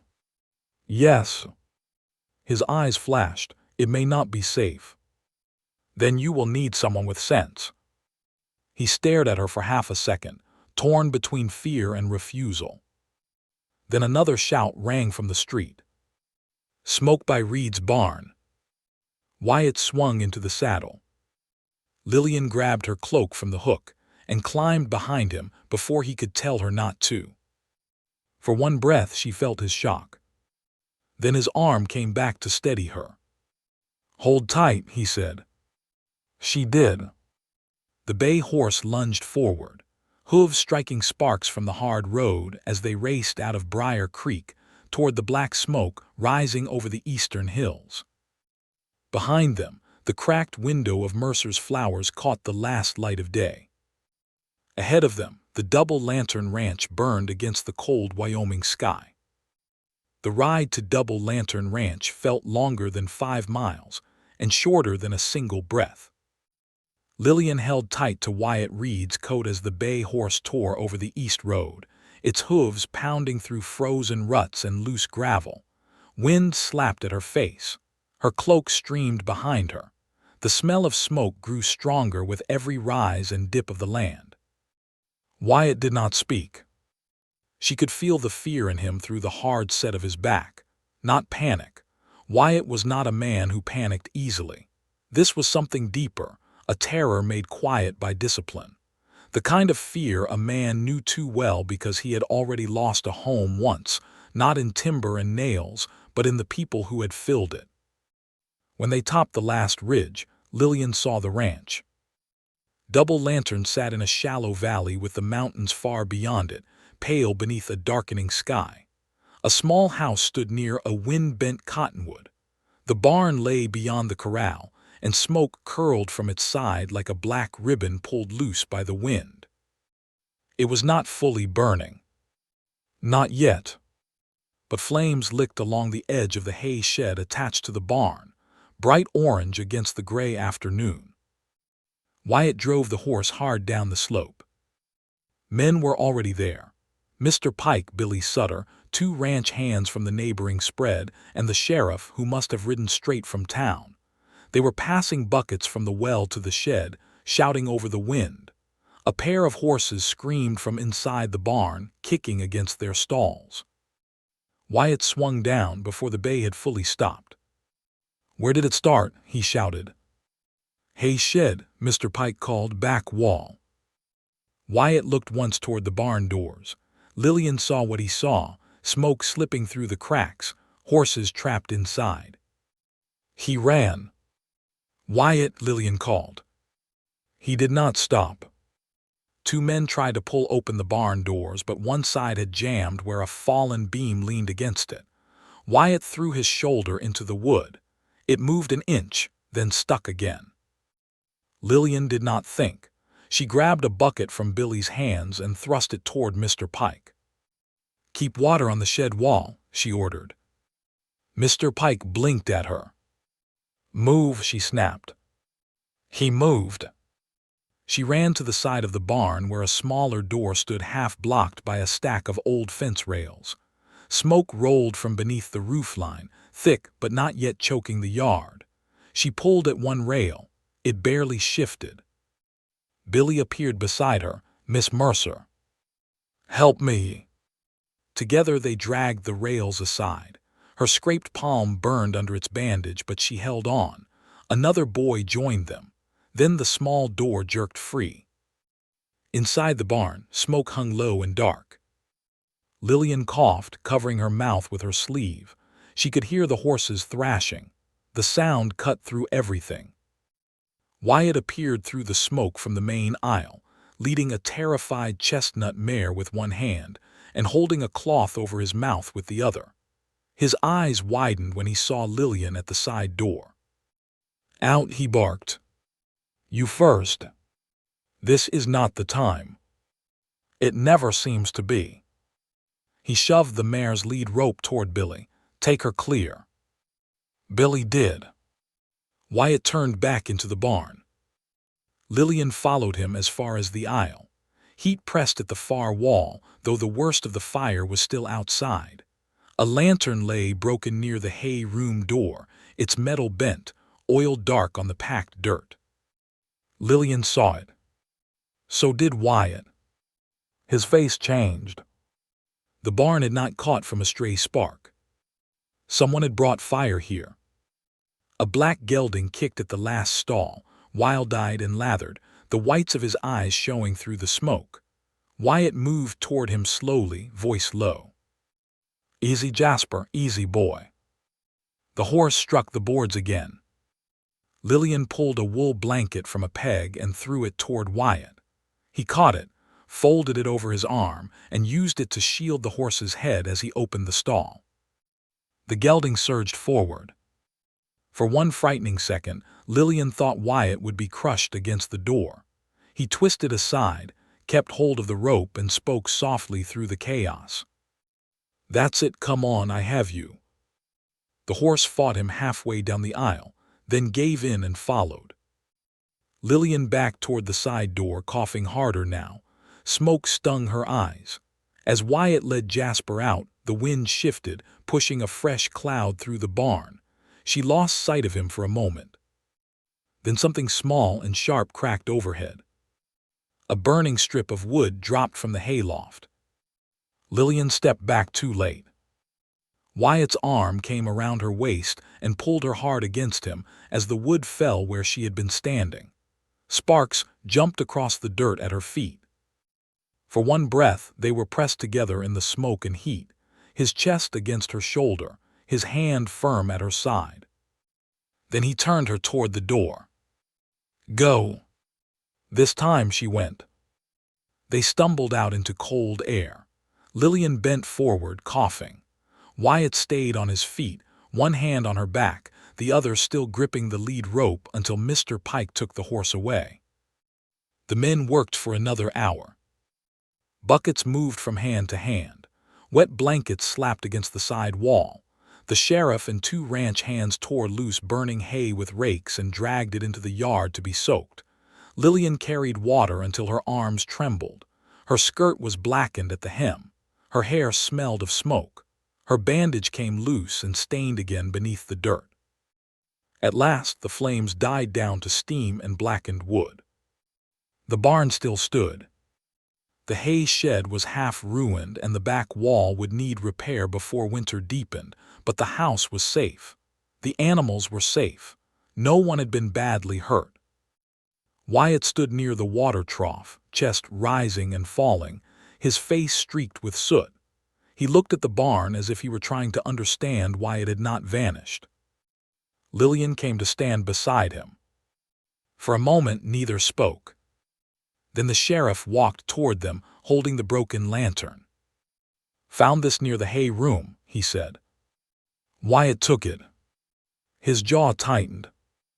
"That lantern was not mine." Lillian looked sharply at him.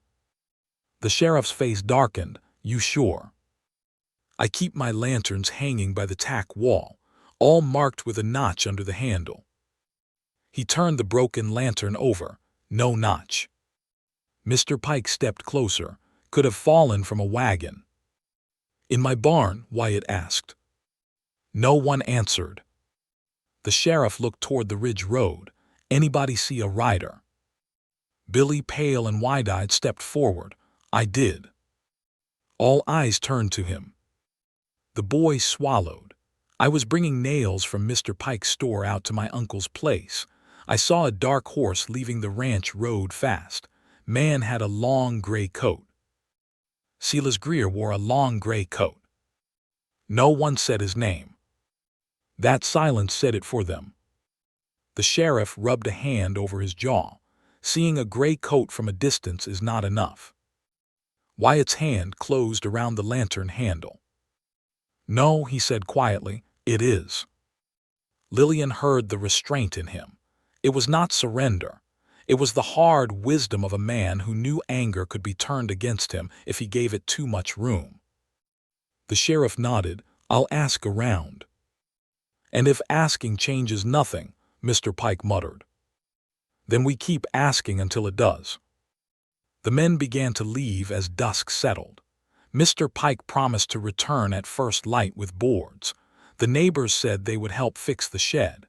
Billy lingered until Lillian told him he had done brave work and should go home before his mother came after all of them. Soon, only Lillian and Wyatt remained in the yard. The wind had fallen.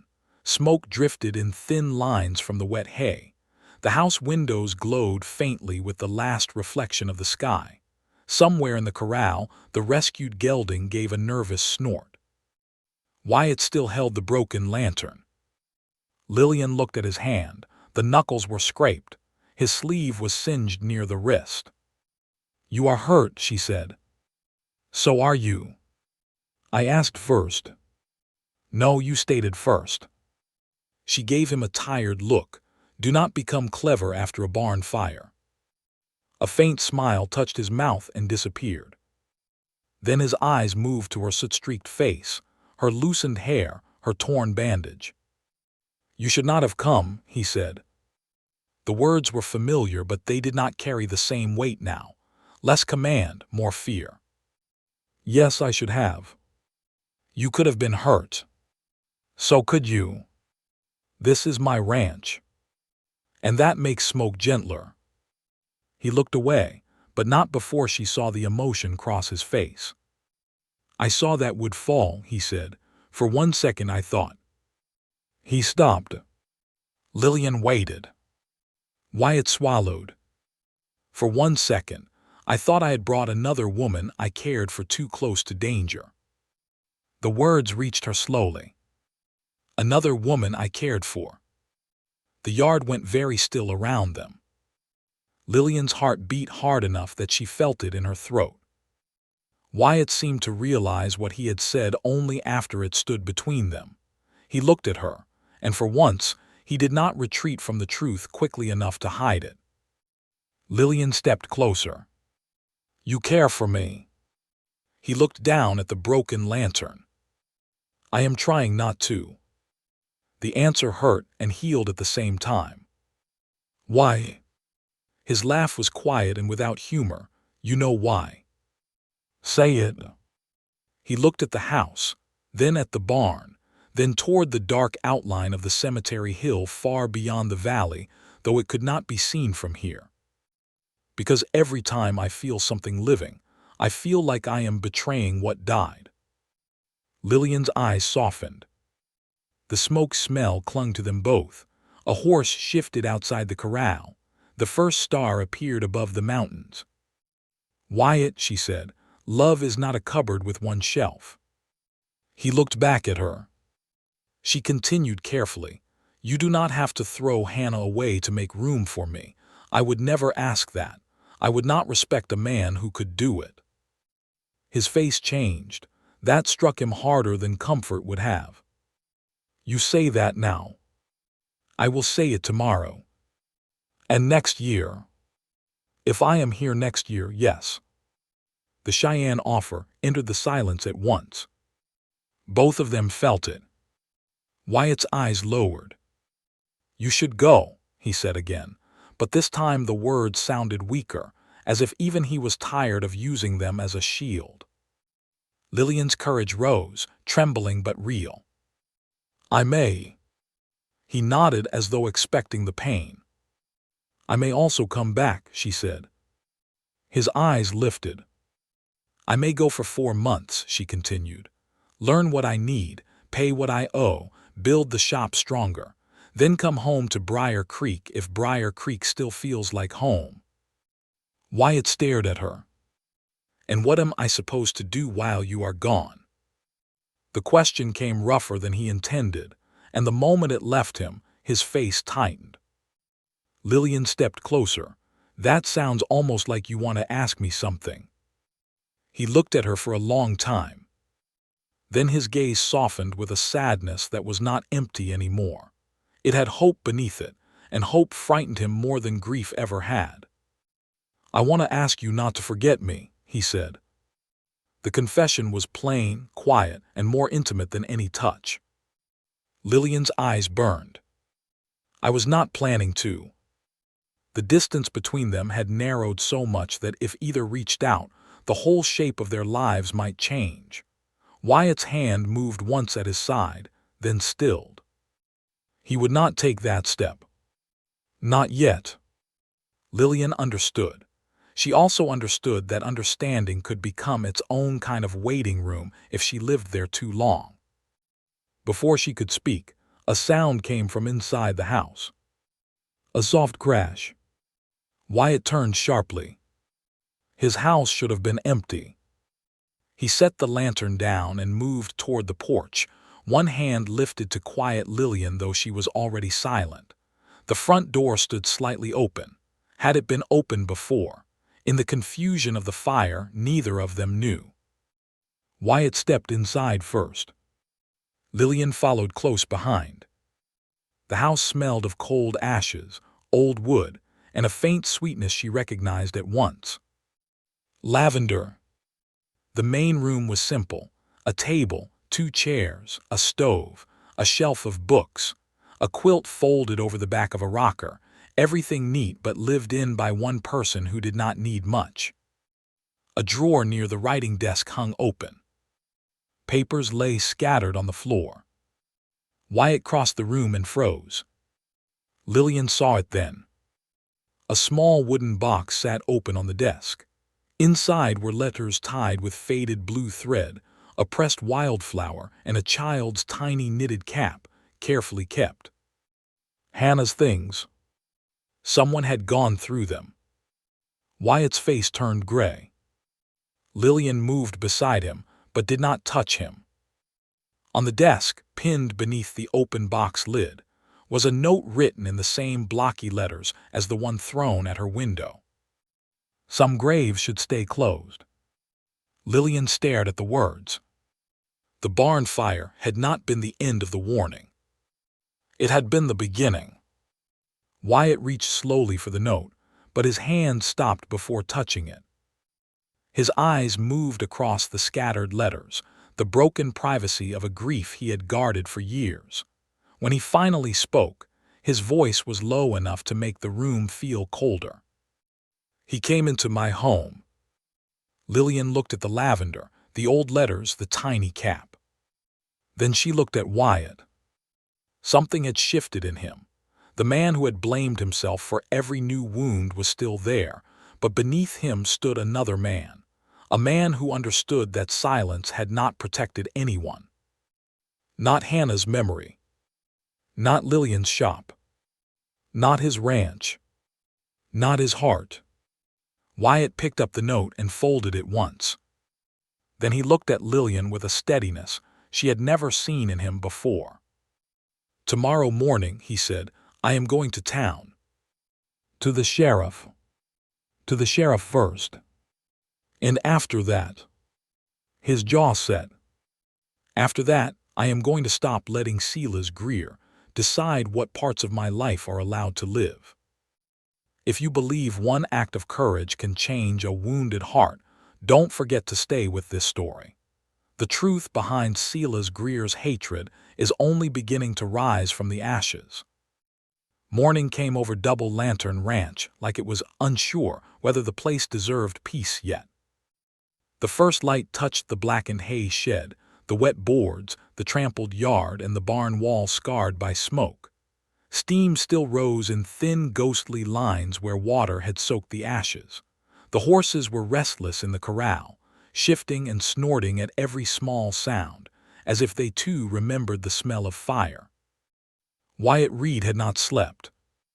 Neither had Lillian Mercer. She had meant to return to town before midnight, but after finding the note in Wyatt's house, neither of them could pretend the danger belonged only to broken glass and whispered threats. Wyatt had insisted she take the bed. She had refused until he finally said, with tired honesty, that he could not sit in the same room with Hannah's scattered letters and argue about manners. So Lillian had slept for 2 hours beneath a quilt that smelled faintly of cedar and lavender, while Wyatt sat by the cold stove with a rifle across the table, not because he wished to use it, but because a man alone on a ranch learned to sit awake when someone had crossed a line. At dawn, Lillian found him outside by the barn. He was kneeling near the burned hay shed, turning something over in his hand. "What is it?" she asked. Wyatt looked up. His eyes were shadowed but clear. "A match case." He held it out. It was silver-plated, scratched near the hinge, with a small engraved letter G on the lid. Lillian's stomach tightened. "Greer. Maybe."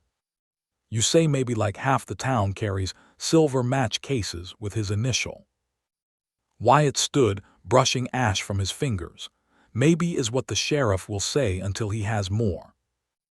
Lillian looked toward the east road. "And what will you say?" His gaze moved to the barn, then to the house where Hannah's letters had been disturbed. "I will say enough." They rode to Briar Creek after breakfast, though neither ate more than a few bites. Wyatt hitched a small wagon instead of taking the bay horse. The barn wall needed boards from town, and Lillian's cracked window needed measuring. Practical tasks, he said, kept anger from growing foolish.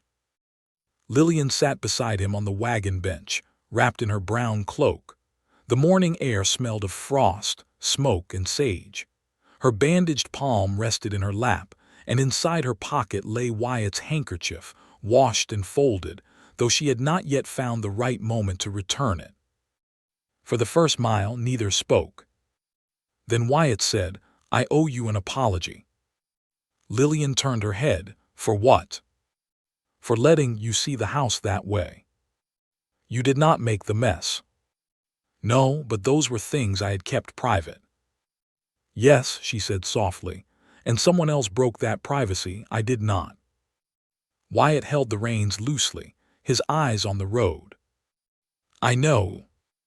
But she could hear that knowing and feeling were not the same. They passed a line of cottonwoods bare against the sky. A crow lifted from a fence post. The wagon wheels creaked over the hard road. "Hannah wrote most of those letters before we married," Wyatt said after a while. Lillian stayed quiet. She had a way of putting things on paper that made a man feel he had nowhere to hide. If she was pleased, she said it. If she was angry, she said that too. If she missed me, she did not dress it up as weather or church news. His mouth moved faintly. "I was not as brave with words." "Are many men?" "No. At least you admit it." He looked at her, and the smallest warmth touched his eyes. "She kept every letter I did write, though I never understood why. Most were poor things. News about cattle, fence repairs, rain coming late. Once I wrote 2 pages about a mule that kept breaking into the oat bin. Perhaps she liked knowing what mattered to you." "That mule did not match her." "Then why 2 pages?" Wyatt considered that, then gave a quiet breath that almost became a laugh. "Because I was trying not to write that I loved her." Lillian looked down at her lap before her face could reveal too much. "And did she know?" "Oh, she knew." His voice softened. "She wrote back, 'Wyatt Reed, if you ever spend 2 pages on a mule again when you mean your heart, I will marry someone with better grammar.'" Lillian could not help laughing. Wyatt smiled then. It came briefly, but this time it did not look like a stranger on his face. It looked like something that had lived there once and still knew the way home. Then the smile faded. "I have those letters because they remind me she was alive," he said. "Not only gone, alive. Sharp-tongued, impatient, kind when she thought no one would notice. I thought keeping them safe meant keeping that truth safe." "You did keep it safe," Lillian said. "One cruel man opening a box cannot change that." Wyatt did not answer, but his shoulders eased a little. Briar Creek appeared ahead, smoke rising from chimneys, signs swinging in the morning wind, people already moving along the boardwalk. The moment the wagon rolled onto Main Street, conversations bent toward them. Everyone had heard about the fire. Everyone had heard about the window. And if they had not heard about the note in Wyatt's house, they soon would. Towns fed on silence more greedily than on truth. Wyatt stopped first at the sheriff's office. The sheriff, a tired man named Amos Bell, listened without interruption as Wyatt laid the broken lantern, the threatening note, and the silver match case on his desk. Lillian stood beside him and added what she knew about Silas's visit to the shop. Sheriff Bell read the note twice. His face hardened. "This is no longer only harassment," he said. "A barn fire could have killed a man." "Or horses," Wyatt said. "Or horses," the sheriff agreed. Lillian watched him pick up the match case. "You know it is his," she said. "I know it looks like his." "That is not the same." "Not in a court." Wyatt's jaw tightened, but he said nothing. The sheriff looked between them. "I am not dismissing you, but Greer has money, friends, and a clean coat. Men like that hide behind all three. I will question him. I will ask who saw him last evening. I will hold this match case, but I need you both careful." Lillian felt Wyatt stiffen beside her. "Careful has not stopped him," she said. "No," Sheriff Bell said, "but reckless might help him." That was true enough to hurt. They left the sheriff's office with no promise except that questions would be asked. Outside, the town felt colder than before. Wyatt stood beside the wagon, looking toward Silas Greer's mercantile. The shutters were open now. Silas stood behind the wide front window, speaking with a customer as though his morning contained nothing heavier than sugar prices. He wore the same long gray coat Billy had described. Clean, brushed, respectable. Then he looked up. His eyes met Wyatt's across the street. He smiled. Not broadly, not foolishly, just enough. Wyatt started to step off the boardwalk. Lillian caught his sleeve. "Not here," she said. His eyes stayed on Silas. "He was in my house." "I know." He touched Hannah's letters. "I know."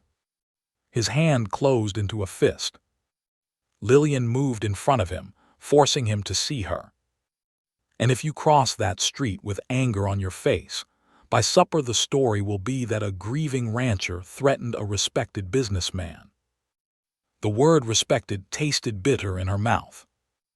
Wyatt drew one slow breath. Then another. At last he stepped back. Silas's smile faded, perhaps because restraint was not the victory he expected. Lillian let go of Wyatt's sleeve. "Thank you," she said. His eyes lowered to her hand on his coat, then returned to her face. "I am getting tired of being wise." "So am I." That almost brought a smile, but the day was too heavy for it. They measured Lillian's cracked window next. Wyatt climbed onto the boardwalk and ran a tape along the frame while Lillian wrote the numbers in her order book. Several townspeople passed slower than necessary. Mrs. Alder came by and, without asking, stood near the door with a rolling pin tucked under one arm like a weapon from the bakery. "I'm only here to see if you need bread," she announced. "I do not," Lillian said. "Then I will stand here until you do." Wyatt glanced at the rolling pin. "Morning, Mrs. Alder." "Mr. Reed." Her eyes softened when she saw the singe mark on his sleeve. "Your barn." "Standing." "Good, barns should stand, men too." Wyatt gave a small nod, as if he understood the blessing hidden inside the scolding. By noon, Wyatt had ordered glass, bought boards for the ranch, and spoken with 2 men willing to help rebuild the shed. Lillian had reopened the shop, though she kept glancing toward the mercantile more often than she liked. Wyatt came inside with a bundle of wood slats over one shoulder. "I will fix a brace on the window until the glass comes." "You have ranch work." "I have boards." "That does not answer me." "It answers enough." He set the slats down and took out his tools. Lillian watched him work from behind the counter. He moved with quiet competence, measuring, cutting, fitting the wood across the cracked pane so the glass would not fall inward if wind struck it. Sunlight broke around his shoulders. Dust from the boards clung to his coat. His hair fell slightly across his brow, and for a moment he looked less like a sorrowful widower and more like a man who belonged in the world of small repairs, warm rooms, and future days. A customer came in, then another. Wyatt stepped aside whenever needed, never in the way, never asking for attention, but every person noticed him there. By late afternoon, the window was braced. Lillian placed a cup of coffee on the counter near him. "You do not have to repay me for riding to the fire," she said.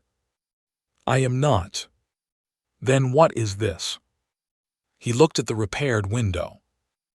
"This is me not liking broken things left broken." She looked at him quietly. "Is that all?" Wyatt picked up the coffee and took a slow drink. "No," he said. The single word warmed the room more than the stove.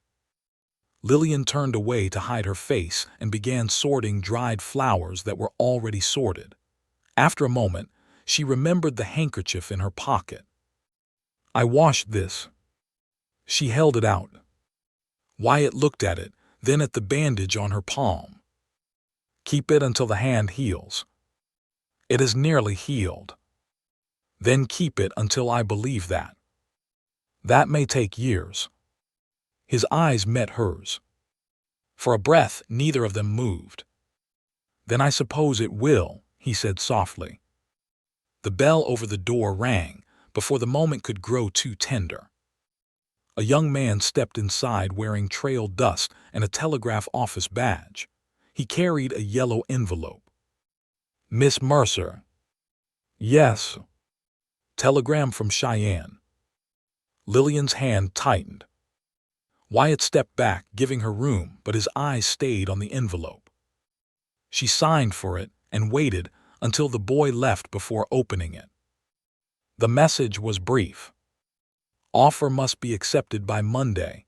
Spring position begins February 1st. Reply soon. Opportunity cannot be held." Monday. Only 3 days. Lillian read it twice, then felt the whole shop tilt around her. Wyatt's face had gone still. "She needs your answer," he said. "Yes." Silence gathered.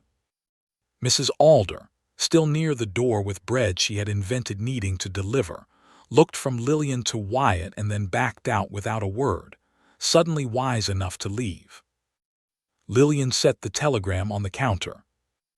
"All this time I was afraid of never having a choice," she said. "Now I am afraid because I do." Wyatt stared at the paper.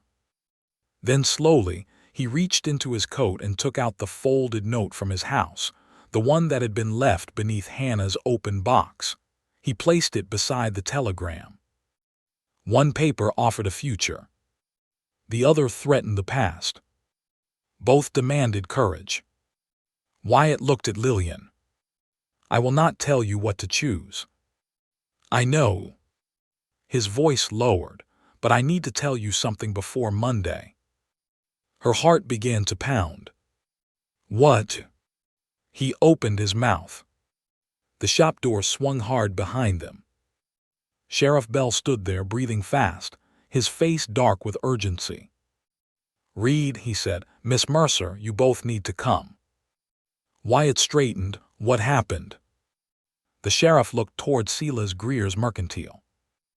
"We found the man who carried the lantern to your ranch." Lillian's blood went cold. Wyatt reached for his hat. Sheriff Bell's next words changed everything. "And he says Silas Greer paid him because of what is buried on your land." The sheriff's words seemed to take the air out of Mercer's flowers. "Buried on your land."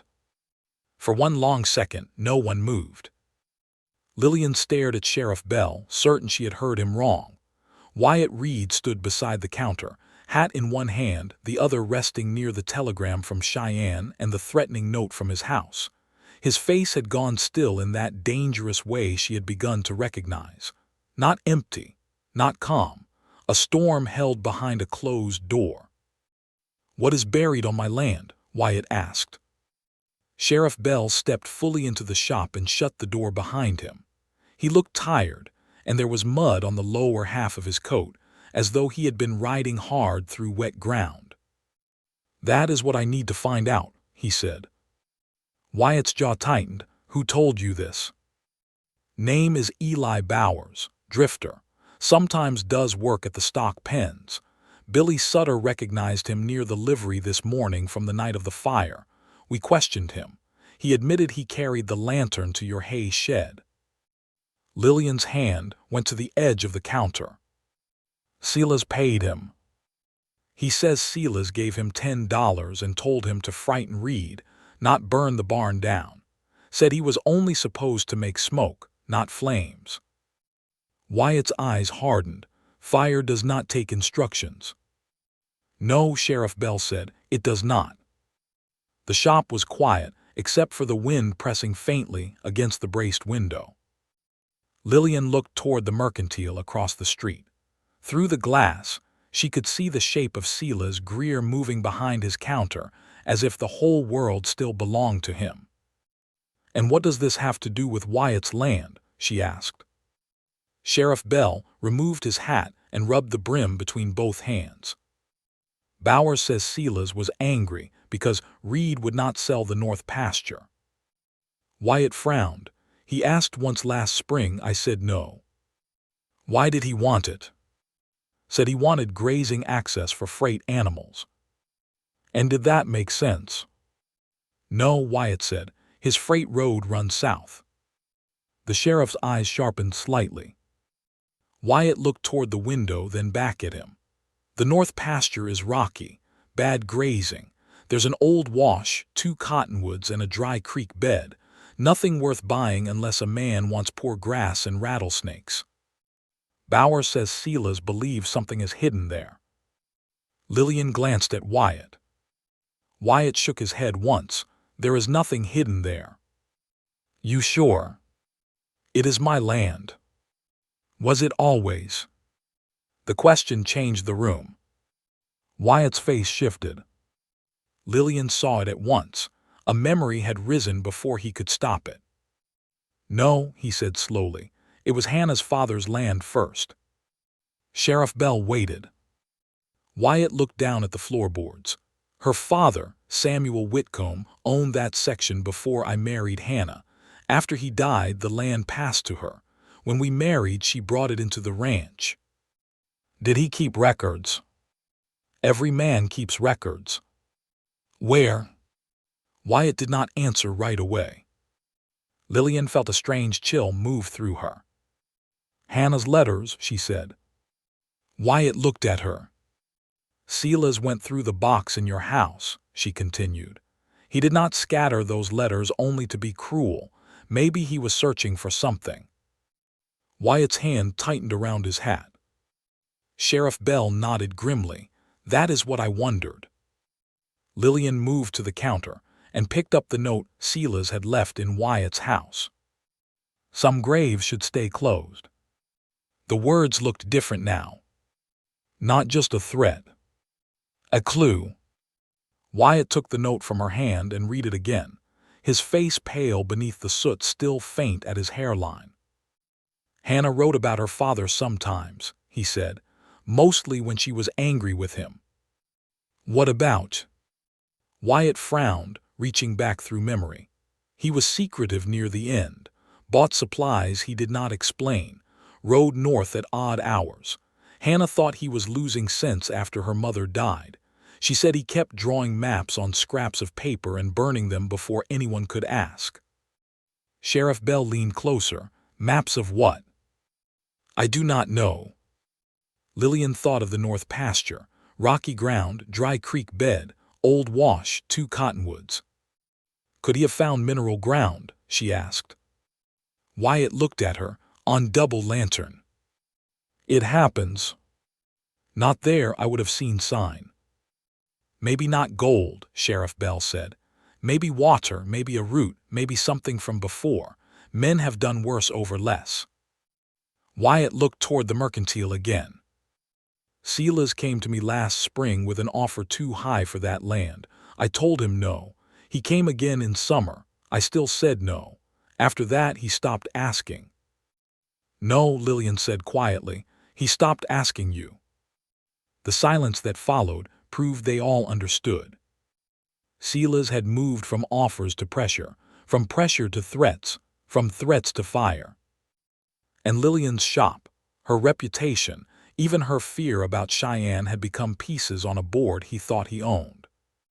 Sheriff Bell placed his hat back on. I need to search your north pasture. Wyatt nodded at once. We ride now. Not alone, Lillian said. Both men looked at her. Wyatt's face filled with immediate refusal. No. She held his gaze. Yes. Lillian, this has already become dangerous. I know. Then you know why you should stay here. And let Silas watch this shop from across the street while I sit beside a cracked window and wonder what is happening to you. Her voice softened, but did not weaken. No. Sheriff Bell cleared his throat. Miss Mercer, I can post Mrs. Alder here with that rolling pin of hers. I suspect most men would fear it more than my pistol. I am not worried about the shop right now.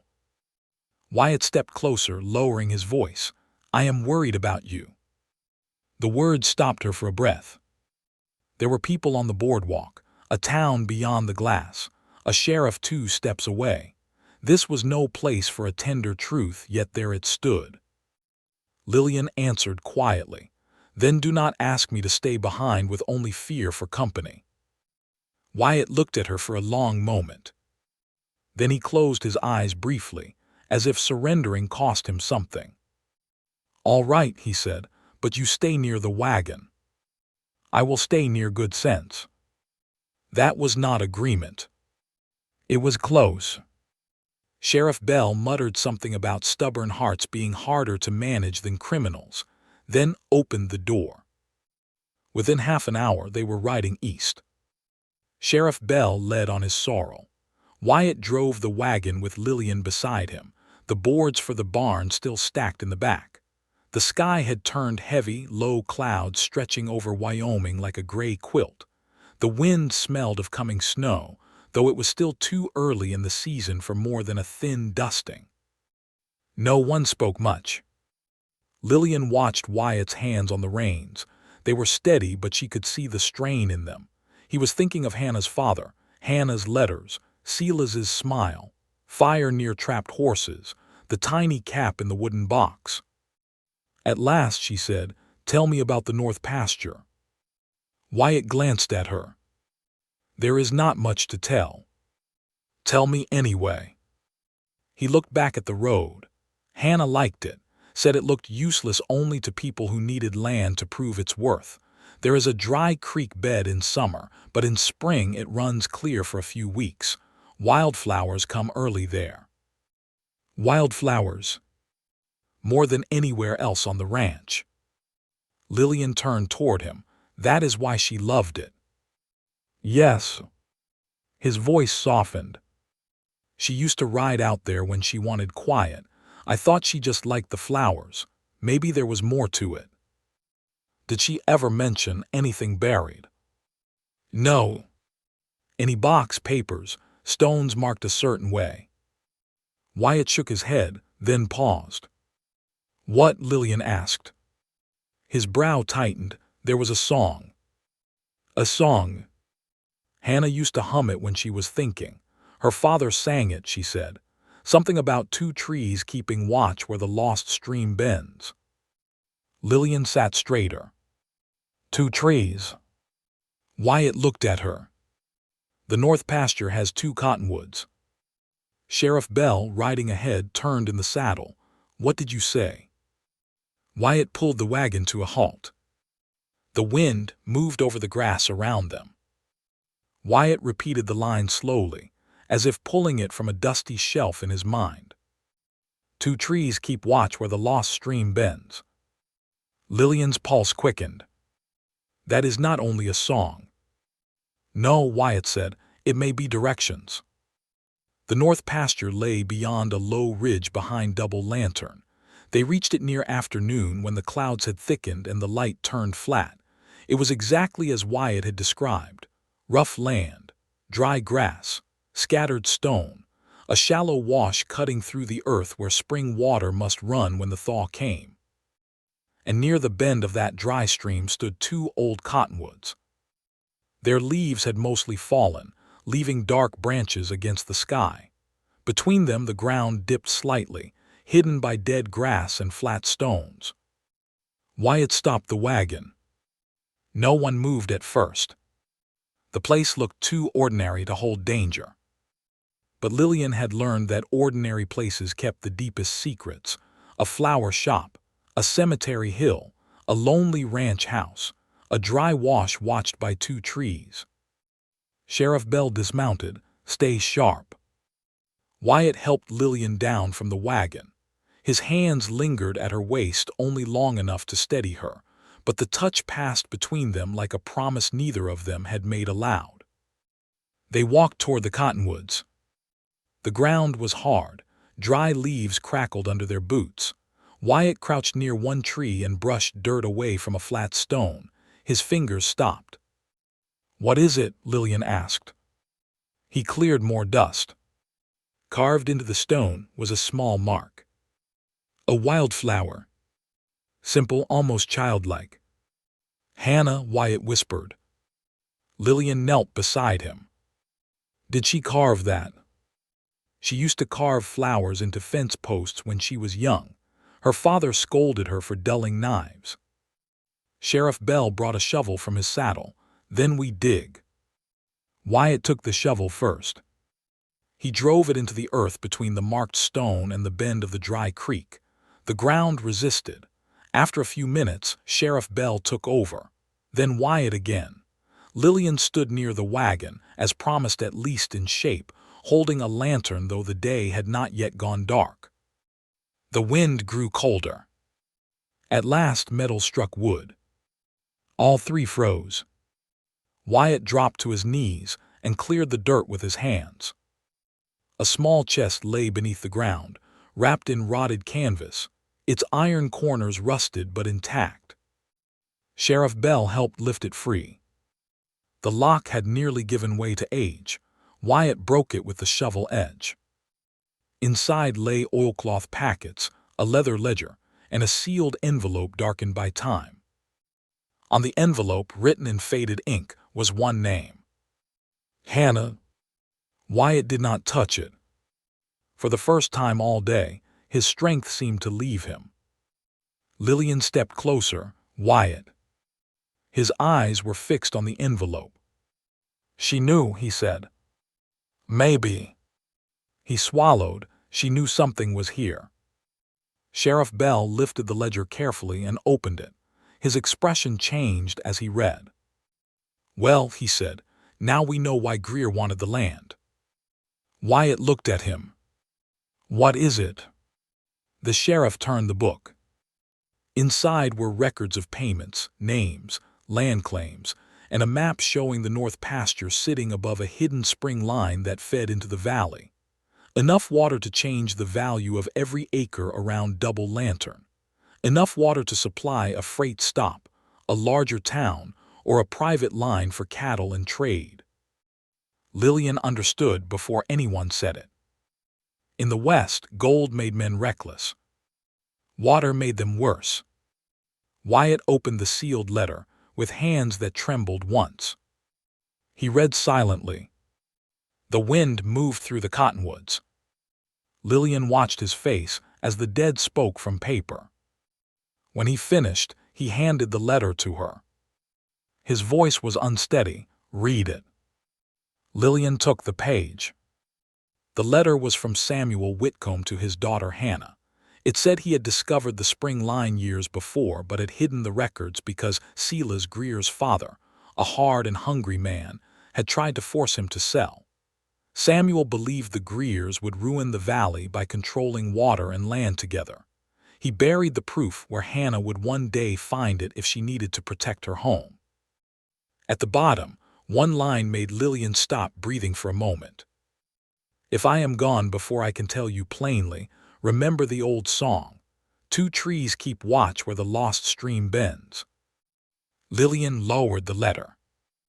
Wyatt stood beside the open chest, as if the whole past had risen through the earth and taken him by the shoulders. "Hannah never found it," he said. "Maybe she did not need to then," Lillian replied. His eyes moved to hers. "Maybe it was kept for now," she said. A sound cracked across the pasture. A rifle shot. Not close enough to strike, but close enough to warn. Sheriff Bell pulled them down behind the wagon as dirt jumped near the open chest.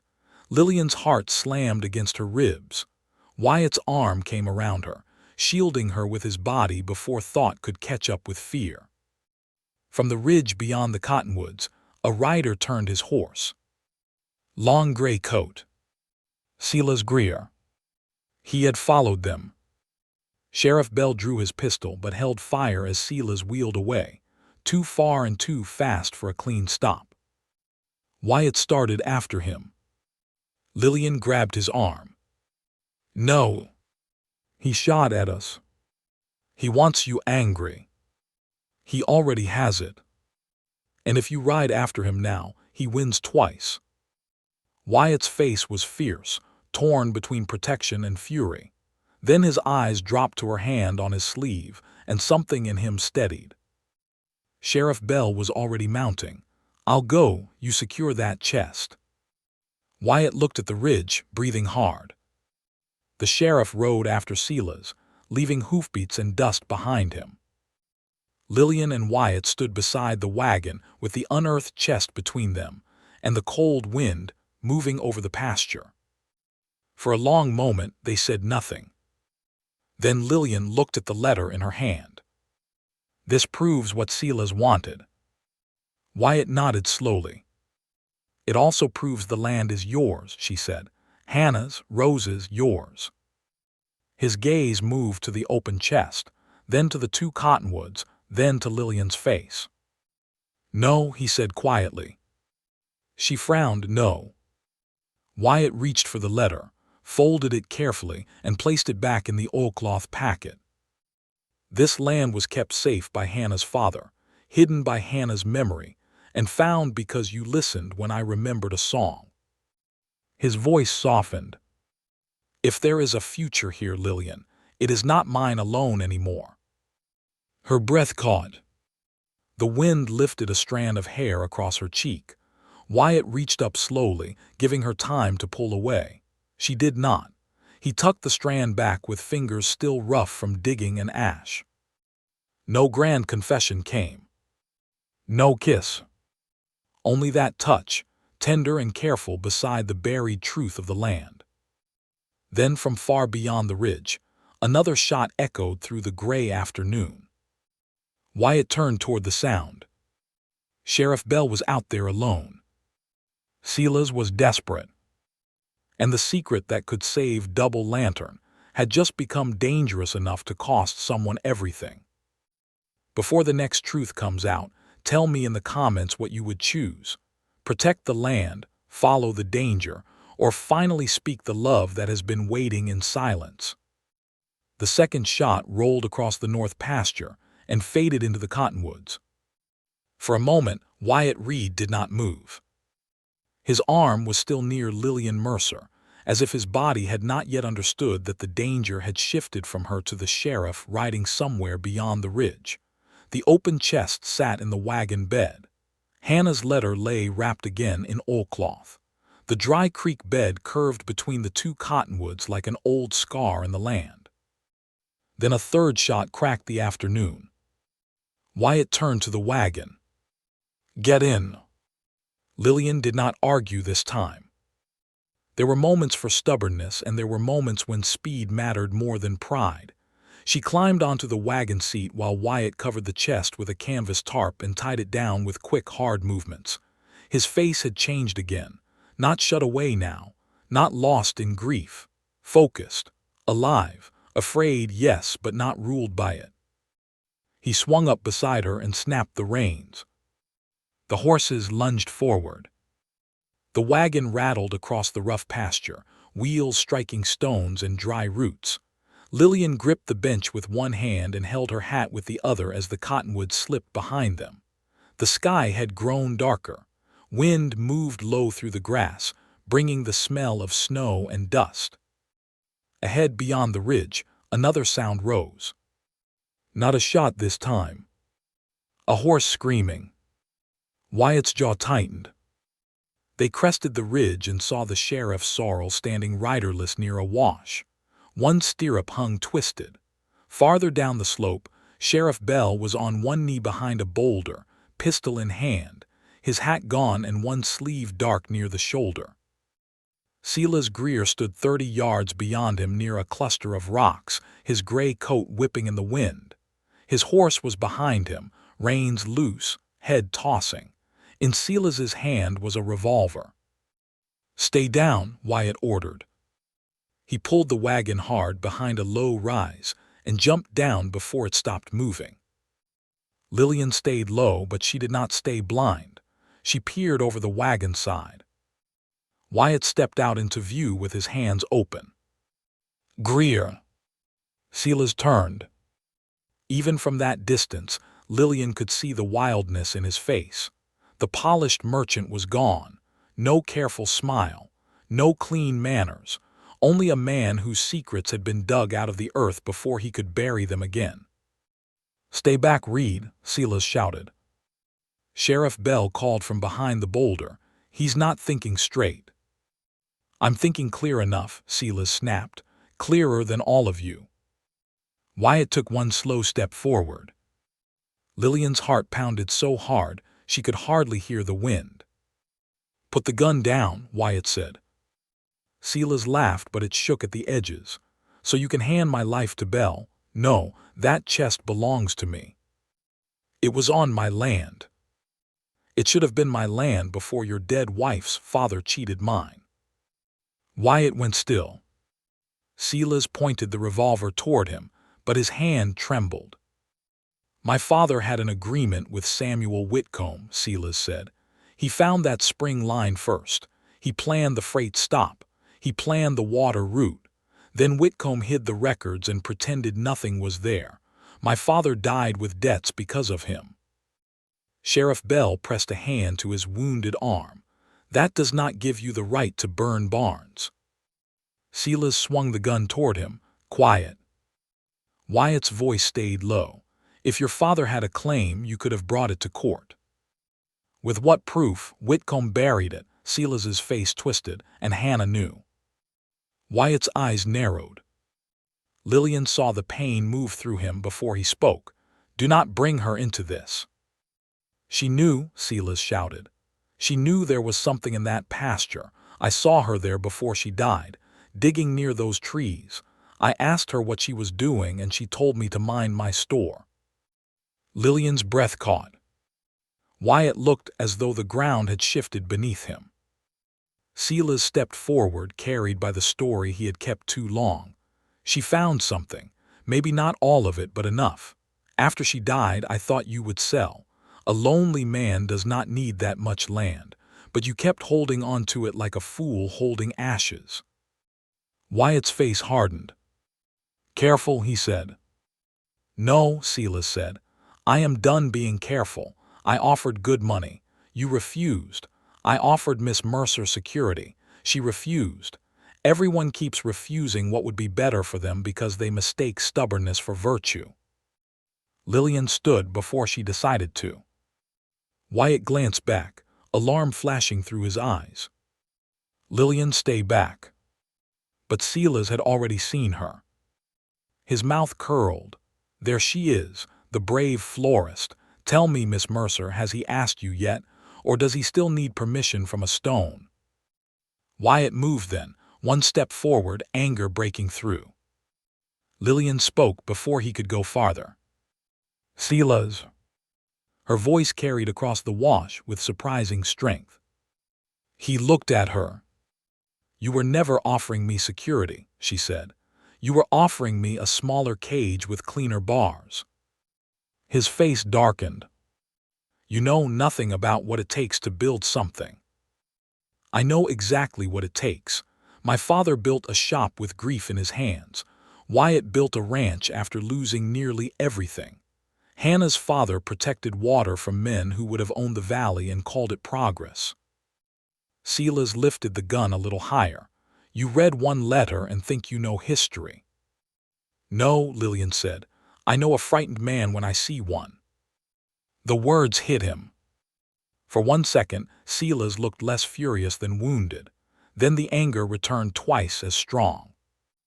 I am not frightened. Yes, you are, she said.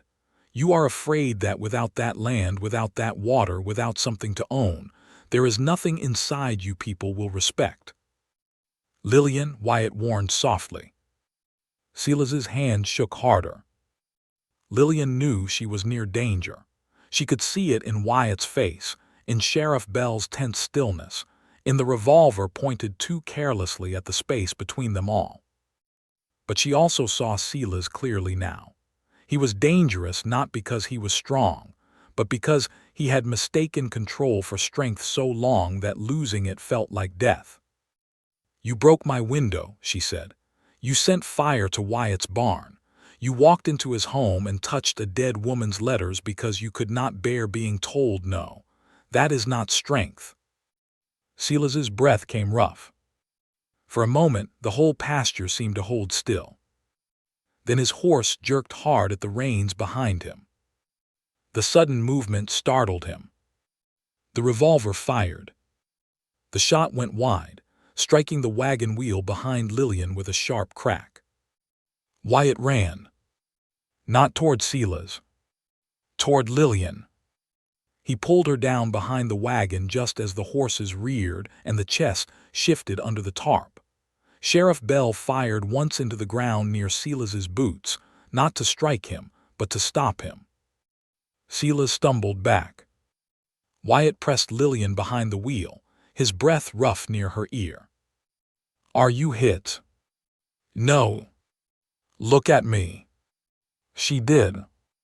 His hands were on her shoulders, his eyes searching her face with terror, so open it broke something tender inside her. I'm all right, she whispered.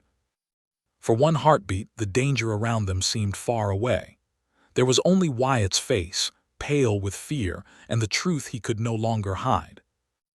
Then Sheriff Bell shouted, "Drop it, Greer." Lillian looked past Wyatt. Silas had fallen near the wash, his revolver several feet from his hand. Not wounded, only shaken. Sheriff Bell had reached him now, pistol trained, injured arm held tight to his side. Wyatt stood slowly, keeping himself between Lillian and Silas. Silas tried to rise. Stay down, Sheriff Bell ordered.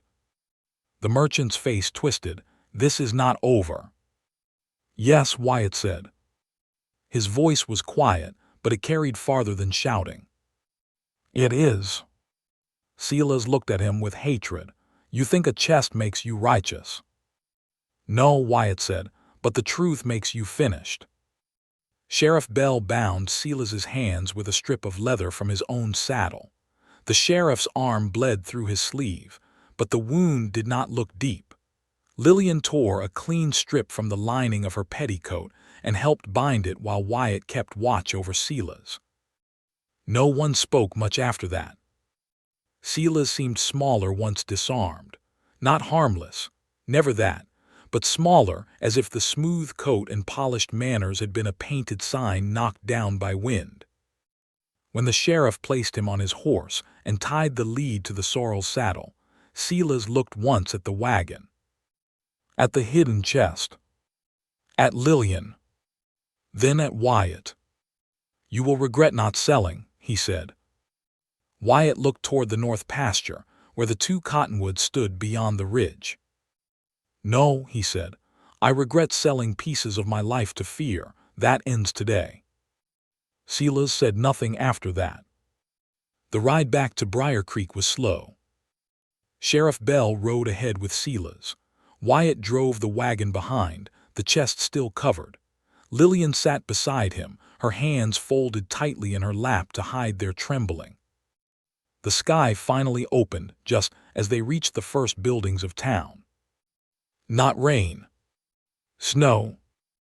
Light flakes drifted down over Main Street, softening roof lines and hitching rails, settling on the cracked window of Mercer's Flowers and the shoulders of townspeople who stepped outside to see the sheriff bring Silas Greer in bound and silent. No one cheered. This was not that kind of justice. People watched with solemn faces as Sheriff Bell led Silas into the jail. Mrs. Alder crossed herself. Mr. Pike removed his hat. Billy Sutter stood near the livery, eyes wide, trying to look older than he was. The truth would spread by supper. By morning, every version would be told twice. But the evidence was real. The drifter had confessed. The match case had been found. The notes matched. The chest proved motive. The sheriff had been shot at and Silas had been taken with the gun in his hand. For once, Briar Creek would not have to guess. Wyatt stopped the wagon in front of Lillian's shop. The braced window wore a dusting of snow along the cracked lines. Inside, the flowers waited in shadow. Lillian looked at the door, then at the telegram still lying on the counter beyond the glass. Monday. Cheyenne. 4 months. A choice. Wyatt followed her gaze. The danger had ended, but the question between them had not. He helped her down from the wagon. His hands were careful at her waist, then gone too soon. "I should take the chest to the sheriff," he said.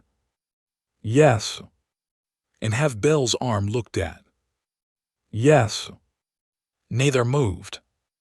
Snow gathered on Wyatt's hat brim. A flake landed on Lillian's cheek and melted there like a tear she had not shed. Wyatt looked at her with everything he had spent weeks trying not to say. "I meant to tell you something before Bell came in," he said. "I know." His throat moved. "I do not want fear to speak for me anymore." Lillian's heart tightened. He took off his hat and held it in both hands, the way he did when something mattered too much for easy gestures. "I love Hannah," he said. Lillian stood very still. "I love Rose. I will carry them until my last day. I will still walk that hill. I will still bring flowers. There will be mornings when grief sits at my table before I do." "I know," she whispered. His eyes held hers. "But I love you too, Lillian Mercer. Not instead. Not as a way out of sorrow. Not because you fixed what was broken." His voice roughened. "I love you because you saw what was broken and did not turn away. Because you asked one question in October and somehow made the world larger than loss." The snow fell between them. Lillian could not speak at first. All the words she had imagined were too small now. Wyatt waited, and she loved him more for the waiting. At last she said, "I love you too." His eyes closed for a moment, as if the words were sunlight after a long winter. Then she added softly, "But I still have to answer Cheyenne." He opened his eyes. Pain moved through them, but this time he did not hide from it. "I know. I may go. I know. I may come back." His voice lowered. "I pray you do." Lillian stepped closer. "And if I do?" Wyatt looked at her, hope and fear both plain on his face. "Then I will be here," he said, "not waiting like a man half buried, living, working, making double lantern worthy of whatever future you choose to bring home." A quiet sob nearly escaped her, but she held it back with a smile. "That sounds like a promise." "It is." Behind them, the sheriff's office door closed. The town began to move again, slowly, carefully, as if everyone understood they had witnessed the end of one story and the uncertain beginning of another. Lillian reached into her pocket and took out Wyatt's folded handkerchief. "I was going to return this." He looked at it. "Were you?" "No." That brought his smile, tired and warm. She pressed the handkerchief into his hand, then closed his fingers around it. "Keep it until I come back," she said. Wyatt's breath caught. "Lillian, if I choose Cheyenne, it is not goodbye. It is me learning how to come home without fear." He nodded slowly. "And if you choose to stay, then I will still need you to remember that my staying is a choice, not a surrender." "I will." The shop bell behind the glass moved slightly in the wind that slipped around the door. Lillian thought of the first Friday Wyatt had come in for flowers, the way he had never looked directly at her, the way grief had walked beside him like a shadow no one questioned. She thought of Hannah's lavender, Rose's small carved name, the wildflower mark on the stone near the cottonwoods, and the letter hidden in the earth until the living were brave enough to find it. Then she touched Wyatt's hand, there on the boardwalk where the whole town could see. Not a hidden touch. Not a mistake. A choice. His fingers closed around hers. For one quiet moment, in the falling snow, they stood as two people who had not been spared sorrow, but had finally stopped letting sorrow decide the size of their lives. Then the shop door opened behind them. Mrs. Alder stood in the doorway, holding the Cheyenne telegram in one hand and wearing an expression that could have frightened cattle. "Forgive me," she said, not sounding sorry at all, "but if neither of you is going to be sensible, I will have to begin." Lillian blinked. "Mrs. Alder." The older woman held up the telegram. "This answer must be sent by Monday, and the stage office closes in an hour." Wyatt looked at Lillian. Lillian looked at the telegram. The snow kept falling. The danger with Silas Greer had ended. But now the choice that would test their love had arrived, and this time no enemy could be blamed for the ache it brought. Mrs. Alder had no patience for romantic silence when a stage office was about to close. She stepped fully into Mercer's Flowers, shut the door against the falling snow, and laid the Cheyenne telegram on the counter as if it were evidence in a trial. Lillian Mercer followed her inside with Wyatt Reed close behind. The warmth of the shop wrapped around them, carrying the familiar scents of dried lavender, rosemary, damp wool, and wood smoke from the little stove in the back room. Outside the braced window, Briar Creek blurred beneath soft snow. Across the street, the sheriff's office held Silas Greer behind iron bars, and for the first time in weeks, his shadow did not reach into the shop. But another shadow did. "Joyce." Mrs. Alder pointed at the telegram. "The stage office closes in less than an hour. Cheyenne wants an answer by Monday. Today is Friday, and I know perfectly well both of you could spend 2 days staring at each other and calling it careful thinking." Wyatt cleared his throat. "Mrs. Alder." "Do not Mrs. Alder me. I watched this town almost let one greedy man frighten a good woman out of her own shop and a good man out of his own life. I will not watch fear wear a prettier coat and call itself sacrifice." Lillian stared at the telegram. "Offer must be accepted by Monday.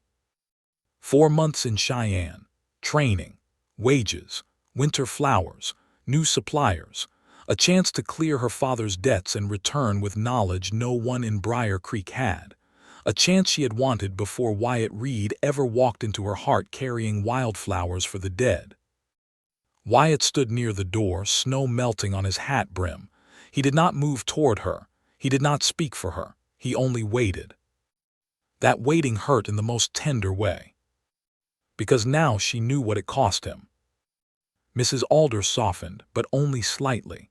"Child, no one worth loving will ask you to become smaller so they can feel safe."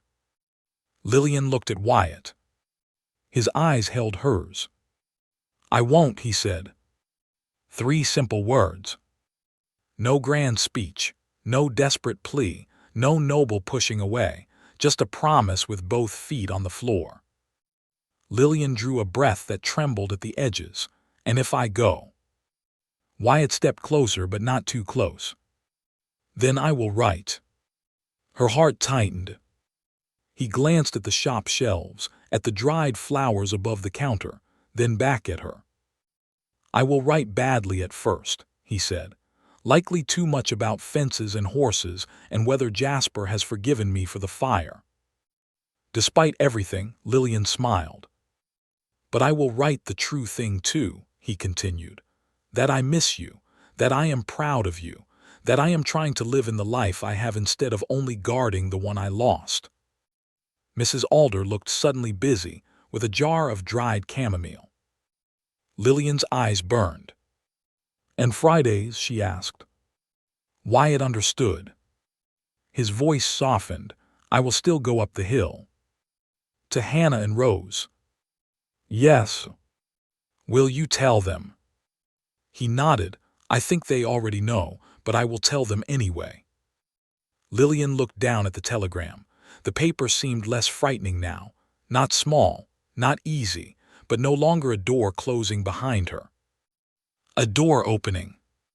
She picked up the pencil beside the order book. "What should I say?" Mrs. Alder asked, already reaching for blank paper as if she had appointed herself secretary to destiny. Lillian looked once more at Wyatt. He gave her the smallest nod. "Not permission." "Faith." Lillian turned to Mrs. Alder. "Tell them yes." The word filled the shop. Yes to Cheyenne. Yes to the work.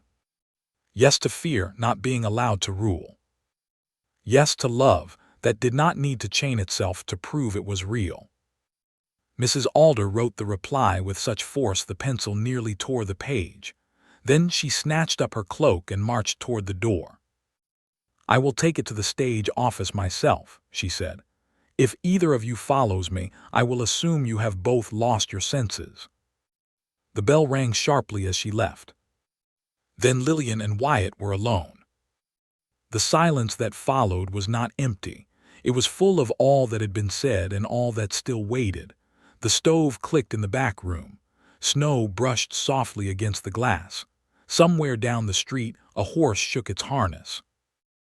Wyatt looked at the counter, where Hannah's threatening note and the Cheyenne telegram had both rested only an hour before.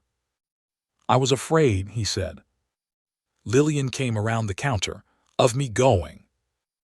"Yes," he swallowed, "but more of asking you to stay and seeing your eyes change after you realized what you gave up."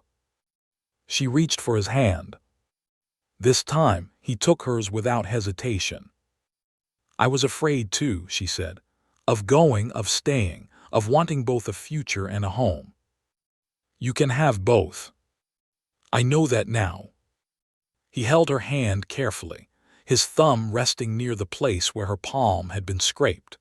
The wound was healing, but the memory of his handkerchief remained between them like a quiet ribbon tying one moment to another. Wyatt looked toward the shelves of wildflowers. "I need to tell you the rest of what Hannah's letter said." Lillian grew still. "The parts you did not read." He nodded. From inside his coat, he took the folded letter found in the buried chest. The paper was old, soft at the creases, and carried the weight of a voice that had waited years beneath the earth. Wyatt opened it carefully. Her father wrote about the spring line, about Greer's father, about protecting the land. But at the end, He wrote something for Hannah alone. His eyes lowered to the page.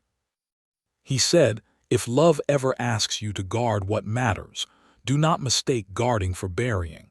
A hidden thing is only safe until the right heart is ready to bring it back into the light." Lillian did not speak. Wyatt folded the letter again. "I thought that chest was about land," he said. "It is, but not only land." "No," Lillian whispered. "It was about what fear hides, what love keeps safe, what has to be brought into the light before it can help anyone." He looked at her then. "Hannah's father hid the water to protect it from greed. I hid my heart because I was afraid loving again would make me unfaithful. You hid that letter to Cheyenne because you were afraid your dream might ask you to become braver than your grief." Lillian's eyes filled. "And now," Wyatt's voice was low and steady, "now we stop hiding." The final truth settled gently between them. Silas Greer had wanted the spring line so he could own the valley. Samuel Whitcomb had buried the proof to keep one family from controlling the town's water. Hannah had known enough to leave a song behind, even if she never uncovered the whole secret. And somehow, years later, Lillian's question in a flower shop had led Wyatt back to the land, back to the truth, and back to a life he thought had ended on a cemetery hill. Justice did not come with cheering. It came in the sheriff taking sworn statements from Wyatt, Lillian, Billy Sutter, Eli Bowers, and every witness who had seen Silas threaten, scheme, and smile too carefully. It came in the ledger proving the spring line belonged with Double Lantern. It came in the town council declaring no private merchant would control the water that fed the valley road. It came in Silas Greer leaving Briar Creek months later under guard, his fine gray coat folded over his arm, his name no longer powerful enough to frighten windows into silence. The spring line stayed on Double Lantern land, but Wyatt did not use it as a weapon. By January, he signed an agreement with the town. Briar Creek could draw from the spring during drought, and no family would be charged for water needed to live. The freight men could pay fair use. The ranchers could share access in dry months. Samuel Whitcomb had guarded the water from greed, and Wyatt honored him by making sure greed would not own it now. People called him generous. Wyatt only said it was Hannah's land before it was his. In February, Lillian left for Cheyenne. The morning she boarded the stage, all of Briar Creek seemed to have business near the depot. Mrs. Alder brought a basket of biscuits. Mr. Pike brought a wool blanket and claimed he had no idea how it ended up in Lillian's trunk. Billy Sutter brought a tiny bunch of dried clover wrapped in newspaper and turned red when she kissed his cheek. Wyatt stood apart until the last trunk was loaded. He wore his dark coat and clean hat. In his hand was a small bouquet of wildflowers and lavender, tied with plain twine. Lillian stepped toward him. "For me?" she asked. "For the road." She took the flowers, her fingers brushing his. "I will write first," she said. "You will write better." "I will still write first." He smiled.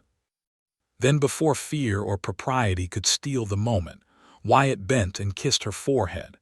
It was gentle, reverent, and full of all the words that could wait because they were finally no longer hiding. When the stage rolled away, Lillian looked back through the small, dusty window. Wyatt stood in the road with his hat in his hand, until Briar Creek disappeared behind blowing snow.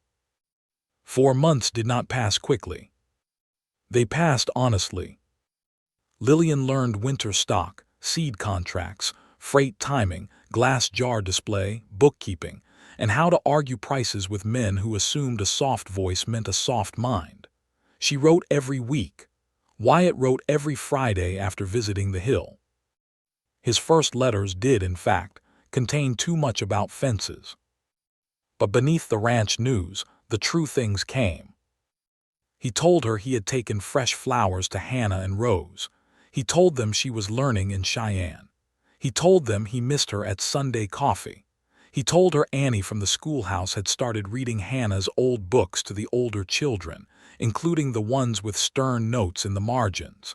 He told her Jasper had forgiven no one, but accepted apples. And one Friday in March, he wrote only 4 lines that Lillian read until the paper softened. I went up the hill today and did not feel alone there. I think love is not a road that ends. I think it is a river that finds another bend. Come home when your work is done. I will be living here when you do. Lillian came home in June. Briar Creek was green, bright, and alive with the kind of summer that made winter seem like a rumor. Mercer's Flowers had new glass, new shelves, and a painted sign Wyatt had repaired himself while pretending Mrs. Alder had not supervised. Crates from Cheyenne waited inside. Seeds, dried blooms, jars. Ribbons Lillian had chosen carefully, and one roll of cloth so ugly she bought it only because Hannah would have hated it. Wyatt met her at the stage. This time he did not stand apart. He came forward before the driver had finished unloading her trunk, took both her hands, and looked at her like a man watching morning arrive after keeping his promise through the dark. "Welcome home," he said. Home. The word no longer sounded like a place too small for her dream. It sounded like a place where her dream could take root. They were married in September, not in a grand way, but in a way Briar Creek talked about for years with great satisfaction. Lillian carried wildflowers, lavender, and a single white rose for little Rose Reed. Wyatt stood at the altar with steady eyes. When Lillian reached him, she tucked one small stem of lavender into his coat. "For Hannah," she whispered. He held her gaze. "For all of us," he whispered back. After the ceremony, they walked together up the East Hill before the supper began. The town understood and did not follow. At Hannah and Rose's grave, Wyatt set down fresh wildflowers and Lillian placed her bouquet beside them. No one was replaced. No one was forgotten. The living had simply made room for the remembered, and the remembered, somehow, had helped lead the living forward.